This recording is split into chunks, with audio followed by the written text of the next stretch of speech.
साढ़े विचकार अज एक महान शख्सियत बड़े लंबे समय बाद पुजे ने, जो कि संत बाबा जरनैल सिंह जी खालसा पिंडरां वाले, उन्हों का चलाया मार्ग खालसा राज की प्राप्ति, खालिस्तान की प्राप्ति लई जो सिंघां ने आपो अपना योगदान पाया। इन्होंने भी बहुत बड़ा योगदान पाया। अमेरिका की धरती तो जो इन्हों का फर्ज बनता सी, क्योंकि हर एक सिंह ने जिथे जिथे वो फिट होंदा है, सतगुरु सच्चे पातशाह जी ने उन्होंने फिट किया। कई सिंह मोरली कतार दे विच लड़े, जिन्हों ने गन्ना फड़ करके बैरियां का सोधा लाया। कई ने प्रशादे छकाउण का सेवा की, कई ने किसी तरह की सेवा की, कई ने किसी तरह सेवा की। सतगुरु सच्चे पातशाह जी ने इन्हों की जो सेवा है वो मीडिया की लाई, जो कि इन्होंने 1984 तो लैकर करके हुण तक वो सेवा निभा रहे हैं। उत्थे जो टीवी चल रहा है, TV 84, उसकी सेवा करते हैं। जिन्ने भी पंथक मसले होंदे ने वो आप संगतां के सामने उजागर करते हैं। खालिस्तान की प्राप्ति लई लंबे समय तो जूझ रही जो जथेबंदियां ने, उन्हों का जो भी इतिहास है, जो उन्होंने गलबात है, आप संगतां के सामने साझे करते हैं। जो पंजाब की धरती तो, हिंदुस्तान की धरती तो जो मनुखी अधिकारों का घाण होंदा है, उस बारे भी समय समय सिर आप संगतां दे नाल गल करते रहंदे ने। वो साडे विचकार पुजे हैं ने। मेरी मुराद डॉक्टर अमरजीत सिंह जी, वो न्यूयॉर्क तो अपने कोल पुजे ने, लंबे समय बाद आए ने। उन्होंने बेनती करते कि आप जी स्टेज पर आउण, संगतां दे रूबरू हो करके आप संगतां दे नाल अपने विचार साझे करन। डॉक्टर अमरजीत सिंह जी, सो आप संगतां दा भी बहुत बहुत धन्यवाद किया जाता कि आप संगतां बैठे इतिहास नाल जुड़े हो। थोड़े समय बाद फिर क्विश्तियत ने आप संगतां की सेवा करनी इतिहास द्वारा। आओ डॉक्टर साहब ने बस उन्होंने विचार श्रवण करिए। वाहिगुरू जी का खालसा।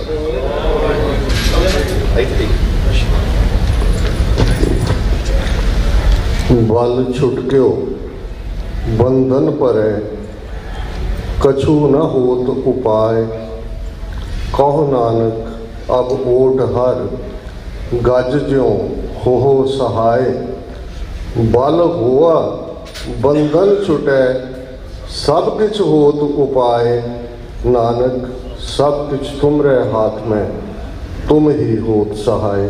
वाहिगुरू जी का खालसा, वाहिगुरू जी की फतेह। साहिब श्री गुरु ग्रंथ साहिब जी की हजूरी में जुड़े बैठे सतगुरु जी का अपना आपा गुरु खालसा साध संगत जीओ, आप जी ने ढाडी वीरां वालों वीर राशि नहीं, पुरातन इतिहास लगातार ते अजोके पीरीयड जेड़ा करिश्मा साडे योधियां ने कर विखाया, उस दी लगातार जिहड़ी ये याद दहानी सी कि भाई सुखा सिंह, भाई मताब सिंह दे वारसां दी लड़ी अजे टुट्टी नहीं है, उसनूं तुसी बड़े भावपूरत अंदाज, पोइट्री दे विच खास गुण हुंदे, इहदे च शायर दी इमैजीनेशन भी हुंदी है, पर कथानाक नूं इन्ने दिलचस्प तरीके दे नाल उस परोया जांदा है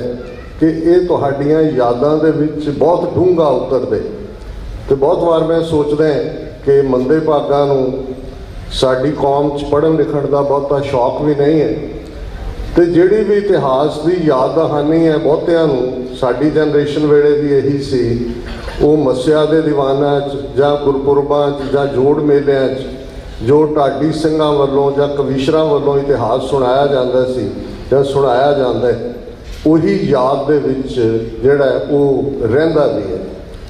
मेरे लिए ये बड़े भागां वाली गल है कि इस दशमेश दरबार की स्टेज जिहड़ी खालिस्तानी संघर्ष के योद्धियां नूं समर्पित ही नहीं रही, कदे कनेडा की धरती तो कौमी कार खालिस्तान सिरजण का ख्वाब लैके साडे योद्धियां ने जाके उत्थे शहीदी जाम भी पीते ने। भाई बलबीर सिंह खैरा, भाई हरजिंदर सिंह पाड़ा टोरंटो तो यंग उम्र 15-16 साल का नौजवान। तो ये वो पीरीयड सी 1991 दे विच जदों 4 जुझारू जथेबंदियां जिन्हां दा पंजाब दे विच आलमोस्ट डी फैक्टो राज सी। बेशक हुकूमत भारत की उन्हां दे फौजी सिक्योरिटी दस्ते उत्थे सन, तो चारों जुझारू जथेबंदियां Khalistan commando force, Khalistan liberation force, Babbar Khalsa international ਔਰ ਪਿੰਡਰਾਂਵਾੜੇ ਟਾਈਗਰਸ ਫੋਰਸ, ਜਿਨ੍ਹਾਂ ਦੀ ਕਮਾਂਡ ਜਿਹੜੀ ਹੈ ਪੰਥਕ ਕਮੇਟੀ ਨੇ, ਜਿਸ ਨੇ ਪੋਲੀਟੀਕਲ ਮਿਸ਼ਨ ਦੇ ਤੌਰ ਤੇ ਐਜ਼ ਏ ਸਪੋਕਸਪਰਸਨ ਨਵੰਬਰ 1991 'ਚ ਅਮਰੀਕਾ ਦੀ ਧਰਤੀ ਤੇ ਜਥੇਦਾਰ ਸਤਿੰਦਰਪਾਲ ਸਿੰਘ ਬੈਠੇ ਨੇ, ਉਸ 5 ਮੈਂਬਰੀ ਪੰਥਕ ਕਮੇਟੀ ਦੇ ਮੈਂਬਰ ਸਨ।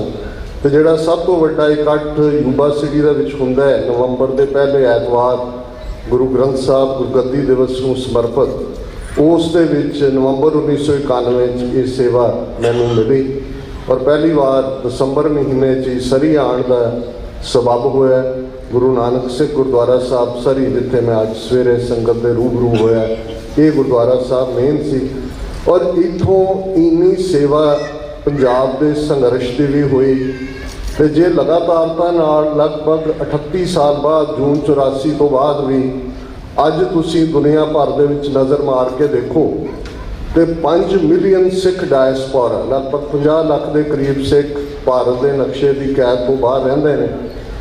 ਤੇ ਜਦੋਂ ਪੰਜਾਬ ਦੇ ਵਿੱਚ ਹਕੂਮਤਾਂ ਨੇ ਇੱਕ ਤੋਂ ਬਾਅਦ ਇੱਕ ਘੱਲੂਘਾਰਾ ਵਰਤਾ ਕੇ ਇੱਕ ਤੋਂ ਬਾਅਦ ਇੱਕ ਅਖੌਤੀ ਆਪਰੇਸ਼ਨ ਦੇ ਨਾਂ ਥੱਲੇ ਪੰਜਾਬ ਦੇ ਵਿੱਚ ਸਿੱਖ ਜਵਾਨੀ ਦੀ ਨਸਲਕੁਸ਼ੀ ਕੀਤੀ, 1984 ਤੋਂ 1994-95 ਤੱਕ ਲਗਭਗ 1.5 ਲੱਖ ਦੇ ਕਰੀਬ ਸਿੱਖ ਨੌਜਵਾਨ ਝੂਠੇ ਪੁਲਿਸ ਮੁਕਾਬਲਿਆਂ ਔਰ ਤਸ਼ੱਦਦ ਦਾ ਸ਼ਿਕਾਰ ਹੋਏ। ਅਣਪਛਾਤੀਆਂ ਲਾਸ਼ਾਂ ਦੀ ਦਾਸਤਾਨ ਤੁਸੀਂ ਸੁਣਦੇ ਹੋ ਔਰ ਉਹ ਅਣਪਛਾਤੀਆਂ ਲਾਸ਼ਾਂ, ਉਹ ਸਿਵੇ, ਉਹ ਪੰਜਾਬ ਦੇ ਦਰਿਆ, ਨਹਿਰਾਂ, ਰੋਈਆਂ, ਜਿਨ੍ਹਾਂ ਦੇ ਵਿੱਚ ਬੇਕਫਨ ਸਾਡੇ ਯੋਧਿਆਂ ਨੇ ਚਮਕੌਰ ਦੀ ਗੜੀ, ਬਹੁਤ ਵਾਰ ਉਸੇ ਹੀ ਭਾਵਕਤਾ ਦੇ ਵਿੱਚ ਇਹ ਜਦੋਂ ਬਿਆਨਿਆ ਜਾਂਦਾ ਹੈ ਕਿ 10ਵੇਂ ਪਾਤਸ਼ਾਹ ਚਮਕੌਰ ਦੀ ਗੜੀ 'ਚੋਂ ਨਿਕਲਦੇ ਨੇ ਔਰ ਸਾਹਿਬਜ਼ਾਦਾ ਅਜੀਤ ਸਿੰਘ, ਸਾਹਿਬਜ਼ਾਦਾ ਜੁਝਾਰ ਸਿੰਘ, ਜਿਨ੍ਹਾਂ ਦੇ ਪਵਿੱਤਰ ਸਰੀਰ ਜੰਗ ਦੇ ਮੈਦਾਨ ਦੇ ਵਿੱਚ ਪਏ ਨੇ ਔਰ ਇਹ ਕਿ ਉਹਨਾਂ ਦੇ ਉੱਤੇ ਦੁਸ਼ਾਲਾ ਪਾਉਣ ਦੀ ਚਾਹਨਾ ਭਾਈ ਦਇਆ ਸਿੰਘ ਜਾਂ ਭਾਈ ਧਰਮ ਸਿੰਘ ਜਾਂ ਮਾਨ ਸਿੰਘ ਜਦੋਂ ਪ੍ਰਗਟ ਕਰਦੇ ਨੇ। ਤੇ ਪ੍ਰੋਫੈਸਰ ਪੂਰਨ ਸਿੰਘ ਬੜੇ ਸਾਡੇ 20ਵੀਂ ਸਦੀ ਦੇ ਸੂਖਮ ਫਿਲਾਸਫਰ ਵੀ ਨੇ, ਮਿਸਟਿਕ ਵੀ ਨੇ। ਉਹਨਾਂ ਨੇ ਜਿਸ ਨੂੰ ਕਹਿੰਦੇ ਨੇ ਅਨਨੋਨ 'ਚ ਜਾ ਕੇ ਉਸ ਅਨੁਭਵ ਨੂੰ ਵੀ ਕੀਤਾ ਜਿਸ ਨੂੰ ਸ਼ਾਇਦ ਇਸ ਸਦੀ ਦੇ ਵਿੱਚ ਉਸ ਤੋਂ ਬਾਅਦ ਪ੍ਰੋਫੈਸਰ ਹਰਿੰਦਰ ਸਿੰਘ ਮਹਿਬੂਬ ਨੇ, ਜਿਨ੍ਹਾਂ ਦੀਆਂ ਲਿਖਤਾਂ 'ਚੋਂ ਤੁਹਾਨੂੰ ਉਹ ਟੱਚ ਮਿਲਦਾ ਹੈ। ਫਿਰ ਪ੍ਰੋਫੈਸਰ ਪੂਰਨ ਸਿੰਘ ਕਹਿੰਦੇ ਨੇ ਕਿ ਉਹਨਾਂ ਨੂੰ, ਉਹ ਕਹਿੰਦੇ ਨੇ ਸਿੰਘਾਂ ਨੂੰ 10ਵੇਂ ਪਾਤਸ਼ਾਹ, don't worry, sky is the coffin on the bodies of the martyrs, those who die for the cause। ਫਿਕਰ ਨਾ ਕਰ, ਇਹਨਾਂ ਨੂੰ ਕਫਨ ਦੀ ਲੋੜ ਨਹੀਂ ਹੈ। ਅਸਮਾਨ ਇਹਨਾਂ ਯੋਧਿਆਂ ਦੇ ਉੱਤੇ, ਸਾਰਾ ਹੀ ਅਸਮਾਨ ਉਹ ਕਫਨ ਹੈ। ਮੈਂ ਬਹੁਤ ਵਾਰ ਦੇਖਦਾ ਕਿ ਜੇ ਗੁਰੂ ਸਾਹਿਬ ਨੇ ਉਹ ਪਰੰਪਰਾ ਜਿਹੜੀ ਇਕੱਲੀ ਬੇਸ਼ੱਕ ਸ਼ਹੀਦੀ ਪਰੰਪਰਾ ਗੁਰੂ ਅਰਜਨ ਸਾਹਿਬ ਦੀ ਸ਼ਹਾਦਤ ਦੇ ਨਾਲ ਅਸੀਂ ਦੇਖਦੇ ਹਾਂ ਸਿੱਖ ਕੌਮ ਦੇ ਵਿੱਚ ਆਉਂਦੀ ਹੈ, ਪਰ ਜਿਸ ਕਿਸਮ ਦੇ ਪੈਰਾਮੀਟਰ ਗੁਰੂ ਸਾਹਿਬ ਨੇ ਸੈੱਟ ਕੀਤੇ ਆਪਣੇ ਜੀਵਨ ਸਰਬੰਸ ਕੁਰਬਾਨ ਕਰਕੇ, ਔਰ ਇਹ ਸਾਡੇ ਸੰਘਰਸ਼ ਦਾ ਅਜੇ ਬਹੁਤ ਕੁਝ ਕਿਹਾ ਜਾਣ ਵਾਲਾ, ਅਜੇ ਤਾਂ ਕੁਝ ਵੀ ਨਹੀਂ ਕਿਹਾ ਗਿਆ। ਸਰ ਜਸਵੰਤ ਸਿੰਘ ਖਾਲੜਾ, ਜਿਨ੍ਹਾਂ ਨੇ ਅਣਪਛਾਤੀਆਂ ਲਾਸ਼ਾਂ ਨੂੰ ਪਛਾਣ ਦਿੱਤੀ, ਉਹ ਖੁਦ ਵੀ ਇੱਕ ਅਣਪਛਾਤੀ ਲਾਸ਼ ਬਣਾ ਦਿੱਤੇ ਗਏ। ਹੁਣ ਕੁਝ ਬਾਇਓਪਿਕਸ ਆ ਰਹੀਆਂ ਨੇ, ਕੁਝ ਯੂਟਿਊਬਸ ਦੇ ਉੱਤੇ ਕੁਝ ਹੋਰ ਨੈਰੇਟਿਵ ਸਿਰਜਣ ਦੀ ਕੋਸ਼ਿਸ਼ ਕੀਤੀ ਜਾ ਰਹੀ ਹੈ।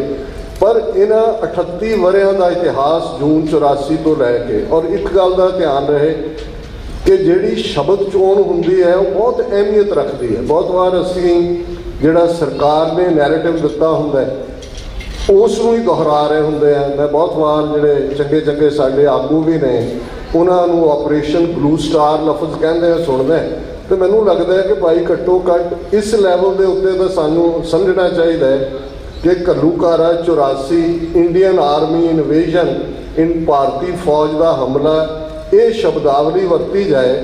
ਨਹੀਂ ਤਾਂ ਹੁੰਦਾ ਇਹ ਹੈ ਕਿ ਇਤਿਹਾਸ 'ਚ ਉਹੀ ਨੈਰੇਟਿਵ ਚਲਾ ਜਾਂਦਾ ਹੈ ਜਿਵੇਂ ਹਕੂਮਤ ਇਸ ਦੌਰ ਨੂੰ ਕਾਲਾ ਦੌਰ ਕਹਿਣ ਦੀ ਕੋਸ਼ਿਸ਼ ਕਰਦੀ ਹੈ। ਸਾਡੇ ਵੀ ਬਹੁਤ ਵਾਰ ਕਾਲਾ ਦੌਰ ਕਹਿਣਗੇ, ਨਹੀਂ, ਇਹ ਸਾਡਾ ਸੁਨਹਿਰਾ ਦੌਰ ਹੈ। ਦਿੱਲੀ ਦੇ ਤਖਤ ਵਾਲਿਆਂ ਨੇ ਦੱਸਿਆ ਹੈ ਕਿ ਭਾਈ ਉਹ ਮੁਗਲਾਂ ਤੋਂ ਵੱਧ ਜ਼ਾਲਮ ਔਰ ਅੰਗਰੇਜ਼ਾਂ ਤੋਂ ਜ਼ਿਆਦਾ ਚਲਾਕ ਤਰੀਕੇ ਦੇ ਨਾਲ ਜੋ ਕੁਝ ਉਹਨਾਂ ਨੇ ਪੰਜਾਬ ਦੀ ਧਰਤੀ ਤੇ ਸਿੱਖ ਕੌਮ ਦੇ ਖਿਲਾਫ ਟੋਟਲ ਵਾਰ ਭਰਪਾ ਕੀਤੀ ਹੋਈ ਹੈ। ਇਹ ਮਹਿਜ਼ ਕੋਈ ਇੱਕ ਅੱਧਾ ਹਮਲਾ ਨਹੀਂ ਹੈ। ਜਦੋਂ ਤੁਸੀਂ ਕਿਤੇ ਵੀ ਜੈਨੋਸਾਈਡਸ ਦੀ ਹਿਸਟਰੀ ਦੇਖਦੇ ਹੋ 20ਵੀਂ ਸਦੀ ਦੇ ਵਿੱਚ ਵੀ ਅਸੀਂ ਰਵਾਂਡਾ ਦੇ ਵਿੱਚ ਦੇਖਿਆ ਹੈ। ਮੈਨੂੰ ਯਾਦ ਹੈ ਅੱਜ ਤੋਂ 20 ਸਾਲ ਪਹਿਲਾਂ ਫੋਰਡਮ ਯੂਨੀਵਰਸਿਟੀ ਨਿਊਯਾਰਕ ਦੇ ਵਿੱਚ ਉਹਨਾਂ ਦੀ ਡਾਕਟਰ ਐਨੀ ਖਲਾਈਜ਼ਰ ਇੱਕ ਸਕਾਲਰ ਜਿਹੜੀ ਕਿ ਅਰਮੀਨੀਅਨ ਮੂਲ ਦੀ ਸੀ। ਅਰਮੀਨੀਆ ਦੀ ਹਿਸਟਰੀ ਵੀ ਇੱਕ ਬੜੀ ਪਰਸੀਕਿਊਸ਼ਨ ਵਾਲੀ ਰਹੀ ਹੈ ਔਰ ਅਰਮੀਨੀਆ ਦੇ ਵਿੱਚ ਆਟੋਮਨ ਅੰਪਾਇਰ ਨੇ ਔਰ ਆਟੋਮਨ ਅੰਪਾਇਰ ਜਿਹਨੂੰ ਜਿਹੜੀ ਹੈ ਸਲਤਨਤ ਉਸਮਾਨੀਆ ਕਿਹਾ ਜਾਂਦਾ ਸੀ, ਬਹੁਤ ਪਾਵਰਫੁਲ ਸਲਤਨਤ ਸੀ। ਸਾਰਾ ਮਿਡਲ ਈਸਟ ਜਿੱਥੇ ਹੁਣ ਅਸੀਂ ਇਜ਼ਰਾਈਲ ਫਲਸਤੀਨ ਇਹ ਸਾਰੇ ਝਗੜੇ ਦੇਖਦੇ ਹਾਂ 600 ਸਾਲ ਇਹ ਆਟੋਮਨ ਅੰਪਾਇਰ ਦੇ ਥੱਲੇ ਰਿਹਾ ਔਰ 1914 ਤੋਂ 1918 ਦੇ ਵਿਚਕਾਰ ਜਦੋਂ ਕਿ ਅਰਮੀਨੀਆ ਦੇ ਲੋਕਾਂ ਦੇ ਉੱਤੇ ਜ਼ੁਲਮ ਹੋਏ ਉਹਨਾਂ ਨੂੰ 100 ਸਾਲ ਲੱਗਾ, ਆਲਮੋਸਟ 100 ਸਾਲ ਤੋਂ ਵੀ ਜ਼ਿਆਦਾ 150 ਸਾਲ ਬਿਫੋਰ ਕਿ ਅਰਮੀਨੀਆ ਵਾਲਿਆਂ ਨੇ ਇਹ ਗੱਲ ਮਨਵਾਈ ਓਬਾਮਾ ਐਡਮਿਨਿਸਟ੍ਰੇਸ਼ਨ ਤੱਕ ਪਹੁੰਚਦਿਆਂ ਕਿ ਉਹਨਾਂ ਦੀ ਨਸਲਕੁਸ਼ੀ ਕੀਤੀ ਗਈ। ਕਿਉਂਕਿ ਹਮੇਸ਼ਾ ਜਦੋਂ ਤੁਸੀਂ ਕਦੇ ਵੀ ਯੂਨਾਈਟਿਡ ਨੇਸ਼ਨਸ ਦੀ ਡੈਫੀਨੇਸ਼ਨ ਦੇਖੋ ਜੈਨੋਸਾਈਡ, ਨਸਲਕੁਸ਼ੀ, ਐਥਨਿਕ ਕਲਿੰਜ਼ਿੰਗ, ਜਿਹਦੇ ਲਈ ਸਾਡਾ ਕੌਮੀ ਲਫ਼ਜ਼ ਘੱਲੂਘਾਰ ਹੈ। ਔਰ ਜਿਵੇਂ ਵੀਰਾਂ ਨੇ ਦੱਸਿਆ ਕਿ ਜਦੋਂ ਭਾਈ ਰਤਨ ਸਿੰਘ ਭੰਗੂ ਜਿਹੜੇ ਸਾਡੇ ਆਥੈਂਟਿਕ ਪਹਿਲੇ ਹਿਸਟੋਰੀਅਨ ਨੇ, ਕਿਉਂਕਿ ਸਾਡੇ ਕੋਲ ਜਦੋਂ ਸਿੱਖ ਮਿਸਲਾਂ ਦੇ ਪੀਰੀਅਡ ਤੋਂ ਸਿੱਖ ਰਾਜ ਤੱਕ ਦੇ ਪੀਰੀਅਡ ਦਾ ਬੜਾ ਵੱਡਾ ਗੈਪ ਹੈ ਔਰ ਉਸ ਹਿਸਟਰੀ ਨੂੰ ਔਰ ਉਸ ਜ਼ਮਾਨੇ ਦੇ ਵਿੱਚ ਹਿਸਟਰੀ ਇਕੱਠਾ ਕਰਨ ਦਾ ਇੱਕ ਤਾਂ ਉਹਨਾਂ ਦਾ ਪਿਤਾ ਪੁਰਖੀ ਹੈ ਭਾਈ ਮਹਤਾਬ ਸਿੰਘ ਮੀਰਾਕੋਟ ਦੇ ਪੋਤੇ ਨੇ, ਇੱਕ ਅਜੇ ਜਿਵੇਂ ਸਰ ਕਰਮ ਸਿੰਘ ਹਿਸਟੋਰੀਅਨ ਨੇ ਬਹੁਤ ਸਾਰੇ ਸੋਰਸ ਆਈ ਵਿਟਨੈਸ ਜਦੋਂ ਉਮਰ ਥੋੜੀ ਕਿਸੇ ਦੀ ਲੰਮੀ ਹੈ ਉਹਨਾਂ ਤੋਂ ਸੁਣਿਆ ਤੇ ਲੋਕਾਂ ਦੇ ਵਿੱਚ ਇੱਕ ਨੈਰੇਟਿਵ ਬਣਿਆ ਹੁੰਦਾ ਹੈ। ਕਈ ਵਾਰ ਉਹਨਾਂ ਨੂੰ ਸਾਨੂੰ ਉਸੇ ਕੰਟੈਕਸਟ 'ਚ ਦੇਖਣਾ ਪੈਂਦਾ ਹੈ ਤੇ ਜੇ ਉਹ ਵੱਡਾ ਘੱਲੂਘਾਰਾ ਲਫ਼ਜ਼ ਇਸ ਗੱਲ ਦੀ ਯਾਦ ਦਹਾਨੀ ਸੀ ਔਰ ਇਹ ਗੁਰੂ ਨਾਨਕ ਸਾਹਿਬ ਨੇ ਕੀ ਜੈਨੋਸਾਈਡ ਹੈ ਤੇ ਕੀ ਨਹੀਂ ਹੈ ਇਹਨੂੰ ਡਿਫਾਈਨ ਕੀਤਾ ਹੋਇਆ। ਬਹੁਤ ਵਾਰ ਅਸੀਂ ਜਿਹੜੀ ਬਾਣੀ ਦੀ ਸਾਡੀ ਫਾਈਨਨੈਸ ਹੈ ਉਹਦੀ ਅਸੀਂ ਗੱਲ ਨਹੀਂ ਕਰਦੇ ਹਾਂ, ਅਸੀਂ ਜ਼ਰੂਰ ਪਾਪ ਕੀ ਜੰਜ ਲੈ ਕਾਬਲੋਂ ਤਾਂ ਹੈ ਇਹਦੀ ਗੱਲ ਵੀ ਕਰਦੇ ਹਾਂ, ਪਰ ਜੈਨੋਸਾਈਡ ਨੂੰ ਗੁਰੂ ਨਾਨਕ ਸਾਹਿਬ ਨੇ ਡਿਫਾਈਨ ਕੀਤਾ ਹੈ ਕਿ ਜੇ ਸਕਤਾ ਸਕਤੇ ਕੋ ਮਾਰੇ ਤਾਂ ਮਨ ਰੋਸ ਨਾ ਹੋਈ। ਸਕਤਾ ਪਰਸ਼ੀਅਨ ਉਰਦੂ 'ਚ ਵੀ ਯੂਜ਼ ਹੁੰਦਾ ਹੈ ਕਿ ਜੇ ਦੋ ਪਾਵਰਫੁਲ ਤਾਕਤਾਂ, ਦੋ ਸ਼ਕਤੀਮਾਨ, ਦੋ ਤਾਕਤਵਰ, ਦੋ ਪਾਵਰਫੁਲ ਆਪਸ ਦੇ ਵਿੱਚ ਡਿਊਲ ਕਰਦੇ ਨੇ, ਇੱਕ ਹਾਰ ਜਾਂਦਾ ਹੈ, ਡਿੱਗ ਪੈਂਦਾ ਹੈ, ਗੁਰੂ ਸਾਹਿਬ ਕਹਿੰਦੇ ਨੇ ਨੋ ਰਿਗਰੈਟਸ, ਨੋ ਕੰਪਲੇਨ, ਕੋਈ ਸ਼ਿਕਾਇਤ ਨਹੀਂ। ਪਰ ਜੇ ਇੱਕ ਧਿਰ ਸਕਤਾ ਸੀਹੋ ਮਾਰੇ ਪੈ ਵਗੇ, ਇੱਕ ਸ਼ੀਂਹ ਵਾਂਗ ਸ਼ੇਰ ਵਾਂਗ ਹੈਲਪਲੈਸ ਲੋਕਾਂ ਦੇ ਉੱਤੇ ਝਪਟੇ ਤਾਂ ਫਿਰ ਜਿਹੜਾ ਉਸ ਦਾ ਮਾਲਕ ਹੈ, ਖਸਮ ਹੈ, ਉਹ ਅਕਾਊਂਟੇਬਲ ਹੈ, ਉਹ ਜਵਾਬਦੇਹ ਹੈ। ਇਹ ਘੱਲੂਘਾਰੇ ਨੂੰ, ਜੈਨੋਸਾਈਡ ਨੂੰ, ਐਥਨਿਕ ਕਲੀਨਜ਼ਿੰਗ ਨੂੰ ਡਿਫਾਈਨ ਕਰ ਦਿੱਤਾ ਗਿਆ ਔਰ ਇਹਦੇ 'ਚੋਂ ਹੀ ਜਦੋਂ 10 ਦਸੰਬਰ 1948 ਨੂੰ charter of human rights San Francisco ਸ਼ਹਿਰ ਦੇ ਵਿੱਚ 50 ਮੁਲਕਾਂ ਦੇ ਨੁਮਾਇੰਦੇ ਦਸਤਖਤ ਕਰਕੇ ਜਾਰੀ ਕਰਦੇ ਨੇ ਔਰ ਬਾਅਦ ਦੇ ਵਿੱਚ ਜਨੇਵਾ ਕਨਵੈਨਸ਼ਨਸ, ਪ੍ਰੋਟੋਕਾਲਸ ਬਹੁਤ ਸਾਰੇ ਨੇ ਤੇ ਉਹਦੇ 'ਚ ਵੀ ਆਧਾਰ ਇਹੀ ਹੈ। ਯੂਨਾਈਟਿਡ ਨੇਸ਼ਨਸ ਨੇ ਜਿਹੜੀਆਂ 8 ਸਟੇਜਿਸ ਜੈਨੋਸਾਈਡ ਦੀਆਂ ਮੰਨੀਆਂ ਉਹ ਇੱਥੋਂ ਹੀ ਸ਼ੁਰੂ ਹੁੰਦਾ ਹੈ ਕਿ ਤੁਸੀਂ ਇਹ ਪਲਾਨ ਕਰ ਲਿਆ, ਤੁਹਾਡੀ ਨੀਅਤ ਹੈ ਵੀ ਤੁਸੀਂ ਇਸ ਕੌਮ ਨੂੰ, ਕਬੀਲੇ ਨੂੰ, ਇਸ ਰੇਸ ਨੂੰ ਖਤਮ ਕਰਨਾ ਹੈ। ਉਹਦੇ ਲਈ ਤੁਸੀਂ ਇੱਕ ਮਾਹੌਲ ਸਿਰਜਦੇ ਹੋ, ਕਲਾਸੀਫਾਈ ਕਰਦੇ ਹੋ, ਸਿੰਬੋਲਿਕ ਕਰਦੇ ਹੋ, ਉਹਨਾਂ ਨੂੰ ਨੈਗੇਟ ਕਰਦੇ ਹੋ, ਫਿਰ ਹੌਲੀ ਹੌਲੀ ਤੁਸੀਂ ਆਰਗੇਨਾਈਜੇਸ਼ਨ ਬਿਲਡ ਕਰਦੇ ਹੋ ਜਿਹਨੇ ਡਿਸਟਰੋਏ ਕਰਨਾ, ਫਿਰ ਤੁਸੀਂ ਐਗਜ਼ੀਕਿਊਟ ਕਰਦੇ ਹੋ ਔਰ ਫਾਈਨਲ ਸਟੇਜ ਡਿਨਾਇਲ। ਫਿਰ ਤੁਸੀਂ ਡਿਨਾਇਲ 'ਚ ਹੁੰਦੇ ਹੋ ਕਿਉਂਕਿ ਪਹਿਲਾਂ ਤੁਸੀਂ ਨੈਰੇਟਿਵ ਸਿਰਜ ਦਿੱਤਾ ਹੁੰਦਾ ਹੈ, ਜਿਵੇਂ ਨਾਜ਼ੀਆਂ ਨੇ ਸਿਰਜਿਆ ਕਿ ਜੀ ਜੋ ਜਰਮਨ ਦੇ ਨਾਲ ਵਾਪਰ ਰਿਹਾ, ਯਹੂਦੀ ਇਹ ਰਲ ਕੇ ਫਸਟ ਵਰਲਡ ਵਾਰ ਵੇਲੇ ਜੇ ਅੰਗਰੇਜ਼ਾਂ ਨਾਲ ਨਾ ਰਲਦੇ, ਇਹ ਬਲੱਡ ਸਕਰ ਨੇ, ਇਹ ਦੂਜੇ ਨੇ। ਪਰ ਉਹ ਨੈਰੇਟਿਵ ਇਕੱਲਾ ਜਰਮਨ ਦਾ ਨਹੀਂ ਸੀ। ਜੇ ਤੁਸੀਂ ਵਿਲੀਅਮ ਸ਼ੈਕਸਪੀਅਰ ਤੋਂ ਲੈ ਕੇ ਉਸ ਪੀਰੀਅਡ ਦਾ ਸਾਰਾ ਯੂਰਪ ਦਾ ਲਿਟਰੇਚਰ ਦੇਖੋ, ਮਰਚੈਂਟ ਆਫ ਵੀਨਸ ਉਹਦੀ ਜਿਹੜੀ ਹੈ ਸਟੋਰੀ ਤੁਹਾਨੂੰ ਦੱਸੇਗੀ ਕਿ ਕਿਵੇਂ ਯਹੂਦੀਆਂ ਨੂੰ ਬਲੱਡ ਸਕਰ, ਵਰਥ ਕਿਲਿੰਗ, ਨੈਗੇਟਿਵ ਉਵੇਂ ਕਰ ਦਿੱਤਾ ਗਿਆ ਸੀ। ਹੁਣ ਇਹ ਅੱਜ ਜਦੋਂ ਅਮਿਤ ਸ਼ਾਹ ਅਸਾਮ ਦੇ ਵਿੱਚ ਜਾ ਕੇ ਕਹਿੰਦਾ ਹੈ ਕਿ ਵੀ ਇਹ ਜਿਹੜੇ ਬੰਗਾਲੀ ਮੁਸਲਮਾਨ ਨੇ ਔਰ ਇਨਫਲਕਸ ਹੈ, 2 ਮਿਲੀਅਨ ਆਏ ਨੇ, ਦੇ ਆਰ ਲਾਈਕ ਟਰਮਾਈਟਸ, ਕਿ ਇਹ ਸਿਉਂਕ ਵਾਂਗ ਨੇ ਹੁਣ ਜਦੋਂ ਤੁਸੀਂ ਹਿਊਮਨ ਬੀਇੰਗ ਦੀ ਹੋਂਦ ਨੂੰ ਟਰਮਾਈਟ ਬਣਾ ਦਿੰਦੇ ਹੋ ਜਾਂ ਕਾਕਰੋਚਿਸ ਕਹਿੰਦੇ ਹੋ ਜਾਂ ਨੈਗੇਟਿਵਲੀ, ਇਹਦਾ ਮਤਲਬ ਇਹ ਹੁੰਦਾ ਹੈ ਕਿ ਜਿਹਨੇ ਕਿਲ ਕਰਨਾ ਉਹਨੂੰ ਕੋਈ ਰਿਮੋਰਸ ਨਹੀਂ ਹੁੰਦਾ, ਉਹਨੂੰ ਕੋਈ ਰਿਗਰੈਟ ਨਹੀਂ ਹੁੰਦਾ, ਉਹਨੂੰ ਹੁੰਦਾ ਹੈ ਕਿ ਮੈਂ ਇੱਕ ਚੰਗਾ ਕੰਮ ਕਰ ਰਿਹਾ। ਇਹ ਇੱਕ ਨੈਰੇਟਿਵ ਬਿਲਡ ਕੀਤਾ ਜਾਂਦਾ ਹੈ। ਔਰ ਜੇ ਤੁਸੀਂ ਜੂਨ 84 ਦੇ ਹਮਲੇ ਤੋਂ ਪਹਿਲਾਂ ਦੇਖੋ, ਬੇਸ਼ੱਕ ਨੈਰੇਟਿਵ ਤਾਂ 15 ਅਗਸਤ 1947 ਤੋਂ ਬਾਅਦ 10 ਅਕਤੂਬਰ 1947 ਨੂੰ ਜਿਹੜਾ ਪਹਿਲਾ ਸਰਕੂਲਰ, ਚੰਦੂ ਲਾਲ ਤ੍ਰਿਵੇਦੀ ਪੰਜਾਬ ਦਾ ਗਵਰਨਰ ਹੈ, ਪਟੇਲ ਹੋਮ ਮਿਨਿਸਟਰ ਹੈ, ਨਹਿਰੂ ਪ੍ਰਧਾਨ ਮੰਤਰੀ ਹੈ, ਔਰ ਪੰਜਾਬ ਦੇ ਆਲਮੋਸਟ 29 ਜ਼ਿਲ੍ਹਿਆਂ ਚੋਂ 13 ਕੁ ਜ਼ਿਲ੍ਹੇ ਇੱਧਰ ਬਚੇ ਨੇ, ਉਹਨਾਂ ਦੇ ਵੀ 2-3 ਸਿੱਖ ਡਿਪਟੀ ਕਮਿਸ਼ਨਰ ਨੇ, 2 ਪਤਤ ਨੇ, ਇੱਕ ਸਰਦਾਰ ਕਪੂਰ ਸਿੰਘ ਡਿਸਟ੍ਰਿਕਟ ਕਾਂਗੜਾ 'ਚ ਜਿਹੜੇ ਪੂਰੇ ਘੜੇ ਹੋਏ ਨੇ, ਸਿੱਖੀ ਰਾਹ ਦੇ ਉੱਤੇ ਤੁਰੇ ਹੋਏ ਨੇ। ਉਹਨਾਂ ਨੂੰ ਉਹ ਸਰਕੂਲਰ ਮਿਲਦਾ ਹੈ ਪੰਜਾਬ ਦੇ ਗਵਰਨਰ ਦਾ ਕਿ Sikhs are a criminal tribe and a menace to the law abiding Hindus. ਅੱਗੇ ਉਹਦੀ ਇੰਸਟਰਕਸ਼ਨ ਹੈ ਕਿ ਤੁਸੀਂ ਕੋਈ ਵੀ ਐਸੇ ਜਿਹੜੇ ਇੰਤਜ਼ਾਮ ਕਰ ਸਕਦੇ ਹੋ ਤਾਂ ਕਿ ਇਹ ਜਿਹੜੇ ਕਾਨੂੰਨ ਮੰਨਣ ਵਾਲੇ ਹਿੰਦੂਆਂ ਲਈ ਖਤਰਾ ਨੇ, ਇਹਨਾਂ ਦੀਆਂ ਐਕਟੀਵਿਟੀਜ਼ ਦੇ ਉੱਤੇ ਰੋਕ ਲਾਈ ਜਾਏ। ਇਹ ਸ਼ੁਰੂਆਤ ਹੋ ਜਾਂਦੀ ਹੈ ਔਰ 37 ਸਾਲ 47 ਤੋਂ 84 ਤੱਕ ਉਹ ਨੈਰੇਟਿਵ ਬਿਲਡ ਕੀਤਾ ਜਾਂਦਾ ਹੈ ਕਿ ਸਿੱਖਾਂ ਨੂੰ ਤੁਸੀਂ ਉਪਦਰਵੀ ਜਿਹੜਾ ਹੈ ਉਹ ਸਾਬਤ ਕਰੋ। ਕਿਸ ਲੈਵਲ ਦੇ ਕਾਨੂੰਨ ਸਿੱਖਾਂ ਦੇ ਖਿਲਾਫ ਜਿਹੜੇ ਨੇ ਉਹ ਲਾਗੂ ਕੀਤੇ ਜਾਂਦੇ ਨੇ। ਜੂਨ 84 ਇਹ ਉਹ ਸਟੇਜ ਹੈ ਜਦੋਂ ਉਹਨਾਂ ਨੇ ਆਪਣੇ ਉਹ ਸਾਰੇ ਜਿਹੜੇ ਯਤਨ ਸੀ, ਜਿਹੜੇ ਕਦੇ ਬੁੱਧ ਧਰਮ ਦੇ ਖਾਤਮੇ ਦੇ ਲਈ ਇਹਨਾਂ ਹੀ ਬ੍ਰਾਹਮਣਵਾਦੀਆਂ ਨੇ ਵਰਤੇ ਸੀ, ਸ਼ੰਕਰਾ ਜਿਹਨੂੰ ਉਹਨਾਂ ਨੇ ਆਚਾਰੀਆ ਕਿਹਾ, ग्रेट टीचर शंकराचार्य, कि पहले शास्त्र से मारो, अगर बच जाए तो फिर शस्त्र से मारो। ये ਇਹਨਾਂ ਦਾ ਤੌਰ ਤਰੀਕਾ। ਸ਼ਾਸਤਰ ਇਹ ਸੀ ਸਾਡੇ ਵੱਡੇ ਭਾਈ ਹੋ ਜੀ ਤੁਸੀਂ, ਅਸੀਂ ਜਿਹੜਾ ਹੈ ਉਹ ਤੁਸੀਂ ਤਾਂ ਸਾਡੇ ਰਾਖੇ ਹੋ। ਔਰ ਇਹ ਨੈਰੇਟਿਵ 47 ਤੱਕ ਜਾਰੀ ਰਿਹਾ ਜਦੋਂ ਤੱਕ ਇਹਨਾਂ ਨੂੰ ਮੁਸਲਮਾਨਾਂ ਦੇ ਅਗੇਂਸਟ ਇੱਕ ਖੜਕਤਾਰੀ ਬਾਂਹ ਦੇ ਨਾਂ ਥੱਲੇ ਜ਼ਰੂਰਤ ਸੀ। 47 ਤੋਂ ਬਾਅਦ ਇਹ ਨੈਰੇਟਿਵ ਬਦਲ ਜਾਂਦਾ ਹੈ, ਕ੍ਰਿਮੀਨਲ ਟ੍ਰਾਈਬ ਬਣ ਜਾਂਦੇ ਹੋ, ਕਿਉਂਕਿ ਉਹਨਾਂ ਦਾ ਸਾਰਾ ਵਰਤਾਰਾ ਹੁਣ ਸਟੇਟ ਪਾਵਰ ਇਹ ਸਮਝਦੀ ਹੈ ਕਿ ਇਹੀ ਚੈਲੰਜ ਬਣੇ ਮੁਗਲਾਂ ਦੇ ਲਈ, ਇਹੀ ਚੈਲੰਜ ਅਫਗਾਨਿਸਤਾਨ ਦਰਾ ਖੈਬਰ ਪਾਰ ਕਰਕੇ ਆਉਣ ਵਾਲਿਆਂ ਲਈ, ਇਹੀ ਅੰਗਰੇਜ਼ਾਂ ਲਈ ਔਰ ਸਾਡੇ ਲਈ ਵੀ ਸਭ ਤੋਂ ਵੱਡਾ ਇਹ ਚੈਲੰਜ ਹੋਣਗੇ। ਔਰ ਇਸ ਗੱਲ ਦਾ ਧਿਆਨ ਰਹੇ ਕਿ ਉਸ ਪੀਰੀਅਡ 'ਚ 40% ਸਿੱਖ ਅਜੇ ਪਨਾਹਗੀਰ ਬਣ ਕੇ ਆਪਣੇ ਘਰਾਂ ਦੇ ਜੀ ਮਰਵਾ ਕੇ ਕੈਂਪਾਂ ਦੇ ਵਿੱਚ ਬੈਠੇ ਸੀ ਜਦੋਂ ਇਹ ਕ੍ਰਿਮੀਨਲ ਟ੍ਰਾਈਬ ਦਾ ਨੈਰੇਟਿਵ ਸ਼ੁਰੂ ਹੁੰਦਾ ਹੈ। ਪੰਜਾਬੀ ਸੂਬਾ ਕੰਪਲੀਟ ਕਰਨਾ, ਸਰ ਦਰਸ਼ਨ ਸਿੰਘ ਫੇਰੂਮਾਨ ਦੀ ਦਾ ਵਰਕ, ਇਹ ਸਾਰੇ ਇਨ ਬਿਟਵੀਨ 37 ਵਰੇ 'ਚ ਵਾਪਰਦੇ ਨੇ। ਇੰਦਰਾ ਗਾਂਧੀ ਜਦੋਂ ਵਾਪਸ ਪਾਵਰ 'ਚ ਆਉਂਦੀ ਹੈ 1980 ਦੇ ਵਿੱਚ, ਫਿਰ ਤੁਸੀਂ 1980 ਤੋਂ 1984 ਤੱਕ ਨੈਰੇਟਿਵ ਦੇਖੋ, ਕਿਉਂਕਿ ਮੀਡੀਆ ਦੇ ਹਵਾਲੇ ਨਾਲ ਜੇ ਅਸੀਂ ਗੱਲ ਕਰੀਏ ਕਿ ਇਹ ਇੱਕ ਮਾਹੌਲ ਸਿਰਜਿਆ ਜਾਂਦਾ ਹੈ। ਸੰਤ ਜਰਨੈਲ ਸਿੰਘ ਖਾਲਸਾ ਪਿੰਡਾਂ ਵਾਲਿਆਂ ਨੂੰ ਕਿਵੇਂ ਪ੍ਰੈਜ਼ੈਂਟ ਕੀਤਾ ਗਿਆ, ਕਿਵੇਂ ਖੁੰਖਾਰ, ਕਿਵੇਂ ਇੱਕ ਨਫ਼ਰਤ ਦਾ ਨੈਰੇਟਿਵ। ਔਰ 1984 ਦੇ ਜੂਨ ਮਹੀਨੇ ਤੱਕ ਪਹੁੰਚਦੇ ਆ ਭਾਰਤ ਦੇ ਆਮ ਲੋਕਾਂ, ਕਿਉਂਕਿ ਮੀਡੀਆ ਜਦੋਂ ਉਹਨਾਂ ਦਾ ਕੰਟਰੋਲ ਸੀ, ਅੱਜ ਥੋੜ੍ਹਾ ਬਹੁਤ ਸੋਸ਼ਲ ਮੀਡੀਆ ਹੈ, ਇਹ ਵੀ ਇੱਕ ਦੋ-ਧਾਰੀ ਤਲਵਾਰ ਬਣ ਗਿਆ। ਪਤਾ ਨਹੀਂ ਕੌਣ ਆਪਣੀ ਕਿਸ ਆਈਡੀ ਤੋਂ ਕਿਹਦੇ ਖਿਲਾਫ ਕੀ ਲਿਖ ਰਿਹਾ ਹੈ, ਇਹ ਵੀ ਅੱਜ ਕੋਈ ਇੰਨਾ ਪ੍ਰੋਡਕਟਿਵ ਨਹੀਂ ਹੈ। ਪਰ ਇੱਕ ਤੁਹਾਡੇ ਕੋਲ ਲੈਟ ਆਊਟ ਹੈ ਜਾਂ ਆਊਟਲੈਟ ਹੈ ਆਪਣੀ ਗੱਲ ਕਹਿਣ ਦਾ। 80ਵਿਆਂ ਦੇ ਵਿੱਚ ਇਹ ਨਹੀਂ ਸੀ। ਔਰ ਇਵੇਂ ਘੇਰ ਕੇ ਟੋਟਲ ਵਾਰ ਦੇ ਵਿੱਚ ਫਿਜ਼ੀਕਲ ਜੈਨੋਸਾਈਡ ਵੀ ਹੁੰਦਾ ਹੈ ਜਿਹੜਾ ਉਹਨਾਂ ਨੇ ਕੀਤਾ ਹੈ। 1.5 ਲੱਖ ਦੀ ਗਿਣਤੀ ਕਹੀਏ, 2 ਦੀ ਕਹੀਏ, ਲੱਖ ਦੀ ਕਹੀਏ, ਮਾਰਨ ਵਾਲੇ ਨਾ ਸਮਾਧਾਂ ਬਣਾਉਂਦੇ ਨੇ ਨਾ ਕਬਰਾਂ ਬਣਾਉਂਦੇ ਨੇ ਕਿ ਤੁਸੀਂ ਉਹਨਾਂ ਦੀ ਗਿਣਤੀ ਕਰ ਸਕੋ।